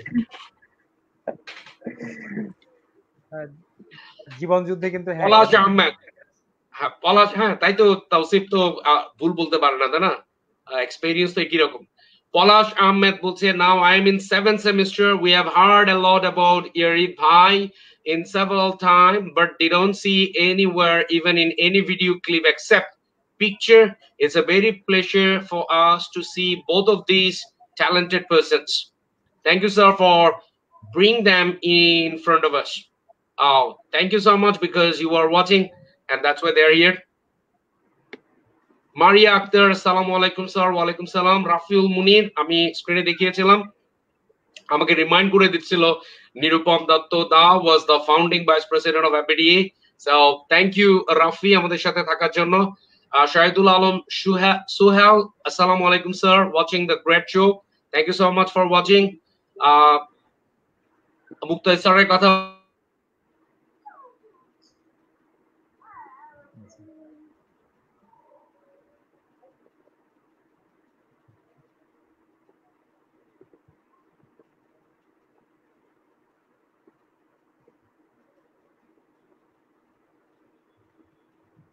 স্যারের নেট বোধহয় স্লো হয়ে গেল।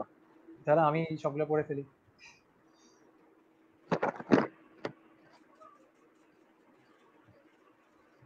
স্যারের net বোধহয় স্লো হয়ে গেছে। হ্যাঁ, হ্যাঁ,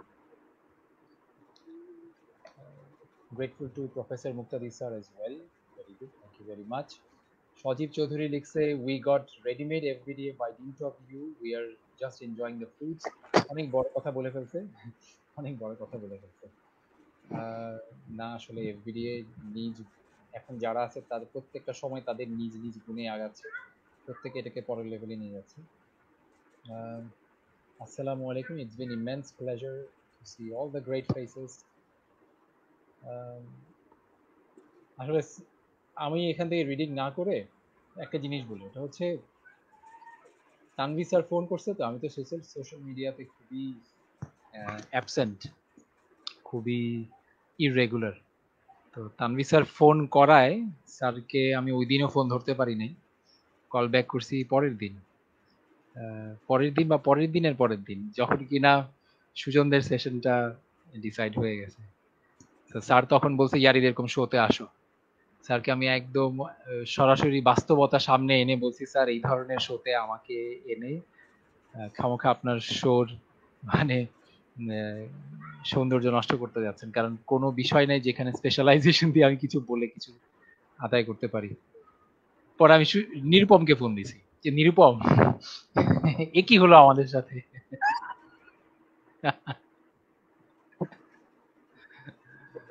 বাট আলহামদুলিল্লাহ আমার কিন্তু এসে খুব ভালো লাগছে, স্যার অনেক কিছু মনে করাই দিছে, তাই না নিরুপম? একটা দারুণ ফিলিংস হচ্ছে আমার, আজকে বলতে গিয়ে অনেকগুলো ঘটনা মনে পড়তেছে যেগুলো অনেকদিন লুকানো ছিল, অনেক না বলা কথা বলা হয়েছে। হ্যাঁ, you're continuing, yes? Yes, sir. G sir. It's good. It's fantastic that you are continuing. Thank you so much.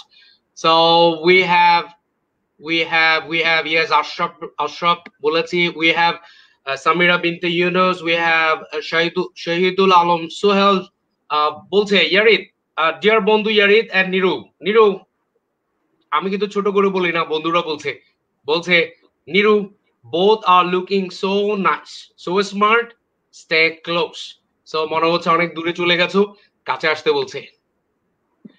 Ramchandra Das, চট্টগ্রামে, আমি ঢাকায় অনেক দূরে, তো সেই আর কি স্যার। stay close, এখন তো ভার্চুয়ালি ক্লোজ থাকা যায়। Ramchandra Das, Adab sir, it's a great opportunity for me to join the motivator like you all. Sadek Kabir, you see, it's great to see you guys. Lion Sohel Alam, very nice initiatives. Thank you, brother.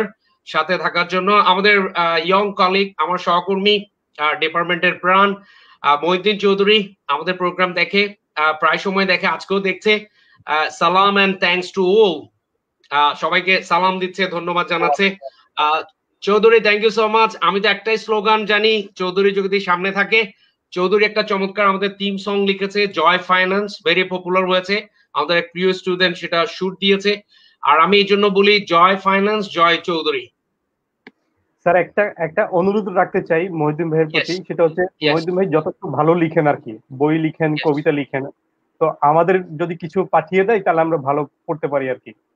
ও চমৎকার। আপনার মাধ্যমে সেটা request থাকলো। হ্যাঁ, তবে মজার বিষয় হচ্ছে আমার বাবার লেখা বই আমি চৌধুরীকে গিফট করলাম, বিনিময়ে আমি এক্সপেক্ট করেছিলাম চৌধুরীর লেখা কোনো বই আমাকে গিফট করবে, কিন্তু আমাকেও এখন পর্যন্ত গিফট করেনি। কষ্টে আছি। মোহাম্মদ আজাদুর রহমান, আসসালামু আলাইকুম sir, look handsome. Yes, thank you so much. Handsome বললে এমনিতেই থ্যাংক ইউ চলে আসে, সো মাচ, ভেরি মাচ। আরো দিলাম। আমাদের সাথে আমাদের ওয়াজেদ ভাই আছেন, আমাদের একটা প্রোগ্রামের গেস্ট ছিলেন, আমাদের চট্টগ্রাম বিশ্ববিদ্যালয়ের প্রাণ, অনেক বড় আমাদের অ্যালামনাই এমবিএ অ্যাসোসিয়েশনের অনারেবল সেক্রেটারি, যিনি সবসময় ফাইন্যান্স বিজনেস এন্ড ডিবেটিং অ্যাসোসিয়েশনের সাথে ছিলেন, আছেন সবসময়। অনেক বড় বড় ইনিশিয়েটিভ আসলে উনি না থাকলে কখনো হতো না। সো ওয়াজেদ ভাই, আপনাকে অনেক অনেক ধন্যবাদ, আপনি সবসময় আমাদের সাথে থাকবেন। ইনি ওয়াজেদ ভাই কি বলছে সেটা একটু বলছি, যেহেতু ইয়ারিদের সাথে সম্ভবত আগে থেকেই যেহেতু রিলেটেড ছিল। Great to see Bahauddin Yarid on Tanveer's great show. All the best wishes for both of you. So এটাকে আমরা নিরুপমকে অ্যাড করে নিচ্ছি। আমাদের Mohammad Abu Bakr Siddique, thank you sir for bringing out our two lead gents to us. So it's all right. Abu Bakr Siddique, তুমি যে ব্যস্ত সময়ের মধ্যে সময় করে নিয়েছো, ধন্যবাদ। ওর অনেক অনলাইন কোর্স থাকে and সে চমৎকার স্ট্রাগল করছে নিজেকে প্রুভ করার জন্য। এম ইউসুফ হাবিব, আসসালামু আলাইকুম স্যার। ওয়ালাইকুম সালাম। ফাতেমা নাসরিন ম্যাগনা, আসসালামু আলাইকুম স্যার। ওয়ালাইকুম সালাম। Mir Arif, good to see you all in a frame, thank you. So this all আরো হয়তো আছে, আপাতত এতটুকুই পারলাম। আমরা একবার শেষ মুহূর্তে চলে আসছি, আমাদের টাইম শেষ মুহূর্তে, একবারে শেষ। এই সময়টাতে যদি ইয়ারিফ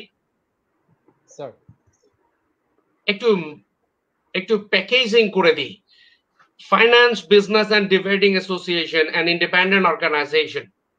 ঠিক অনেকদিন আগে এই গ্রিন সোসাইটি বাংলাদেশেও পাশাপাশি আরেকটা অর্গানাইজেশন ছিল।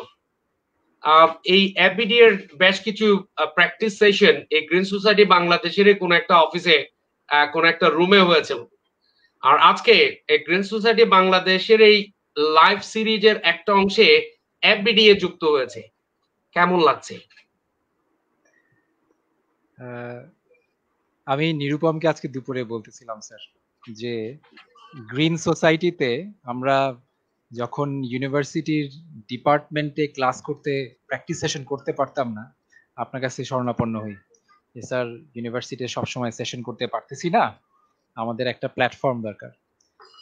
তখন আপনার গ্রিন সোসাইটির অফিসে কিন্তু আমরা সন্ধ্যাবেলায় বিকালবেলায় সেশন নিতাম, এবং কয়েকটা কিন্তু সেশন ছিল না স্যার, আমরা কিন্তু বেশ অনেকদিন সেশন করছি, বেশ অনেকদিন আমরা গ্রিন সোসাইটিতে সেশন করছি। ইনফ্যাক্ট স্যার আপনার গ্রিন সোসাইটি আমাদের জন্য স্যার বলে না বিভিন্ন ব্যবসার জন্য এঞ্জেল ইনভেস্টর যারা এসে করে যায়, এফবিডি এর জন্য একটা এফবিডিএ এবং এফবিডিয়ান যারা ছিল তাদের জন্য কিন্তু একটা এঞ্জেল ইনভেস্টর ছিল গ্রিন সোসাইটি। যার কারণে আমরা যখন এফবিডিএ তে থাকি আমরা তো সবসময় নতুন কিছু শেখার চেষ্টা করি। আমরা যখন ফ্রেঞ্চ ক্লাস শুরু করি স্টুডেন্ট লাইফে, আমরা কিন্তু আপনার ওখানেই করি স্যার, আপনি আমাদের কিন্তু ওই সুযোগও করে দিয়েছিলেন। সো আলহামদুলিল্লাহ এফবিডি এর সাথে এফবিডি এর আসলে অ্যাজ অ্যান অর্গানাইজেশন গ্রিন সোসাইটির প্রতি অনেক বড়ভাবে কৃতজ্ঞ। আল্লাহ এফবিডি কে অনেক উত্তরোত্তর প্রবৃদ্ধি দিছে এবং তার মাধ্যমে অসংখ্য ছাত্রছাত্রীর উন্নতি হচ্ছে এবং তাদের জীবনে একটা ফলক রেখে যাচ্ছে। আশা করি গ্রিন সোসাইটিও যিনি এটা ধারক বাহক, যেই উদ্দেশ্য নিয়ে তিনি এটা চালাচ্ছেন, গ্রিন সোসাইটিও ঠিক তার একই লক্ষ্যে একই উদ্দেশ্য নিয়ে যেখানে পৌঁছাতে চায়, যে পারপাস নিয়ে কাজ করতে চায় সেটা যাতে অর্জনের দিকে মানে উত্তরোত্তর কাজ করে যাতে পৌঁছে যেতে পারে সেটার জন্য কামনা করি আর কি। So thank you so much. Nirupam, একেবারে শেষ, আমাদের অডিয়েন্সের উদ্দেশ্যে তো কিছু বলতে হবে, তা না? ওকে, ইয়েস। আচ্ছা, যেহেতু এটা হচ্ছে ক্যারিয়ার নিয়ে আড্ডা, সেটা হচ্ছে সবাই ক্যারিয়ারের উপলক্ষে সবকিছু বিভিন্ন ওয়েবসাইটে বিভিন্ন কিছু নিয়ে পড়ছে, এটা ঠিক। আমাদের এই যে হোম ওয়ার্ক করার কারণে, office from office work from home করার কারণে সারা পৃথিবীতে অনেক রিমোট এরিয়াতে বাসা থেকে কাজ করার জন্য অনেক সুযোগ সুবিধা সৃষ্টি হচ্ছে। হ্যাঁ, সেক্ষেত্রে হয়তো কিছু কিছু বিতর্ক থেকে যায়, সেটা হচ্ছে কি, আমি যে একটা অফিসের এনভায়রনমেন্ট পেতাম, সবার সাথে একটা গল্প করে কাজ করতাম, তারপরে হচ্ছে আমি যে একটা ব্রেইনস্টর্মিং করার সুযোগ পেতাম, সেটা হয়তো সরাসরি পাওয়া যাচ্ছে না। বাট এটাও কিন্তু একটা পজিটিভ দিক। বিভিন্ন অর্গানাইজেশন তাদের লোক, অনেকগুলো লোক বা অনেক রিক্রুটমেন্ট তারা রিমোট এরিয়াতে করার চেষ্টা করছে। সেক্ষেত্রে আমি বলবো সেটা যেহেতু একটা পজিটিভ দিক, so wish you all the best. অনেক অপরচুনিটি আসবে, হতাশ হওয়ার কোনো কারণ নেই। নিজেকে সেটার স্কিল ডেভেলপমেন্ট যতগুলি করা যায় না কেন, যেভাবেই করা যায় না কেন, প্লিজ গো অ্যাহেড। স্যাররা আছেন, সেক্ষেত্রে যদি স্যারদের যথাযথ সরাসরি কোনো সহযোগিতা হয় সেখানেই যদি যেতে পারবেন, কোনো সমস্যা নেই। আমরাও আছি, আমাদের থেকে কথা বলতে পারবে। আমি বলবো সুজন আছে, রাফি আছে, তারপরে ধরেন হচ্ছে আহ সাদিক আছে। সাদিক এখন লঙ্কামালা সিকিউরিটিতে খুব ভালো জায়গায় আছেন। তৌসিফ আছেন, আসিফ আছেন, আমাদের অনেক ফ্রেন্ড আছে, অনেকেই আছেন। Please knock. আওয়াল ভাই তো আছেনই, আওয়াল ভাই আছেন, আরো অনেক সিনিয়র আছেন, শিমু স্যার, শিমু ভাই আছেন। নক করেন, কোনো সমস্যা নেই। ইনশাল্লাহ একটা ব্যবস্থা হয়ে যাবে। সবাই খুব পজিটিভ হবেন, খুবই ভালো হবে সবার জন্য। ভবিষ্যৎ সবার সুন্দর হোক। Thank you so much. Yarid, অডিয়েন্সের উদ্দেশ্যে কিছু তো বলতে হবে। প্রথমত হচ্ছে সবসময় দুনিয়াটা কম্পিটিটিভ ছিল, এখনো আছে এবং সামনেও থাকবে। দিন শেষে কম্পিটিটিভ ওয়ার্ল্ডে আমাদেরকে যোগ্যতা নিয়েই সবার সামনে আগায় আসতে হবে। এখন যে চাকরি খুঁজছে সে ভাবতেছে চাকরি তো পাচ্ছি না, একটা চাকরি যদি পাইতাম। যখন চাকরিটা পাবে তখন সে চিন্তা করবে চাকরিটা তো, তখন কিন্তু এই পাওয়ার কথাটা ভুলে যাবে। তখন খেয়াল করবে আমি যদি ওই জিনিসটা একটু জানতাম, ওই জিনিস যদি পারতাম, তাহলে আজকে আমি ওই জায়গায় পৌঁছাইতাম। সো আক্ষেপ করার জন্য কিন্তু কখনো সুযোগের অভাব হবে না, কিন্তু এখন যে নিজেকে গড়ে তোলার সুযোগটা হচ্ছে, এই সুযোগটা যদি এখন কাজে লাগাই তাহলে আসলে সুজন সেদিন বললো না যে 80% রেটে চাকরি কমে গেছে, সুযোগ কমে গেছে। এর মাঝখানেও কিন্তু অনেক অর্গানাইজেশন কিন্তু ম্যাসিভলি ভালো করতেছে।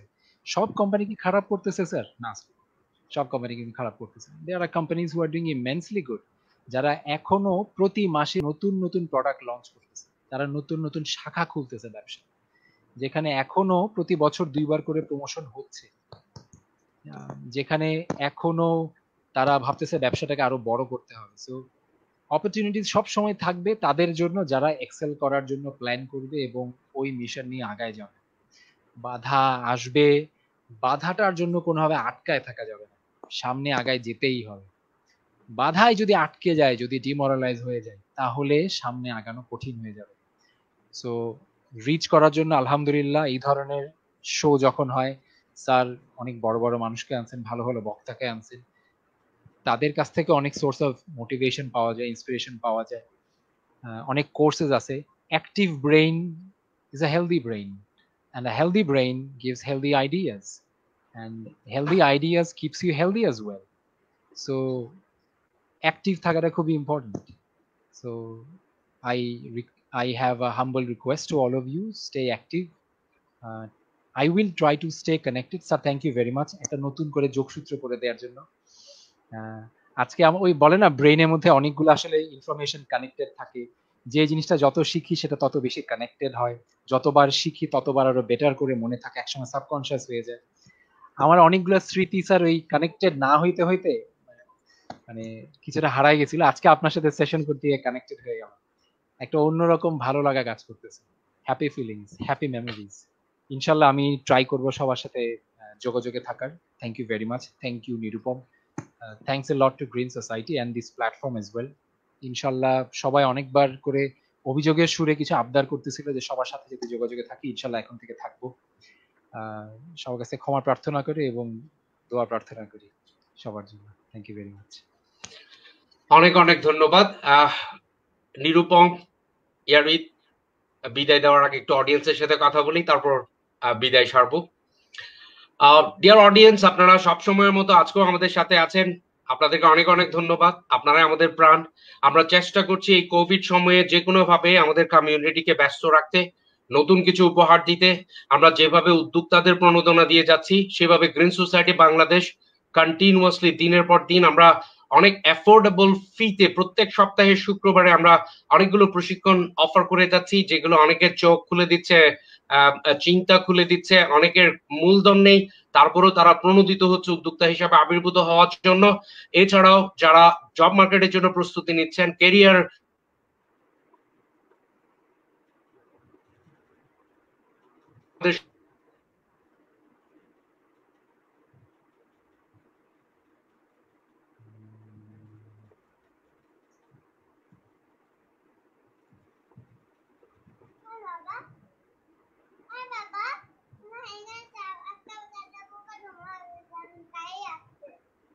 স্যারের নেট বোধহয় আবার চলে গেল, ঝামেলা করছে।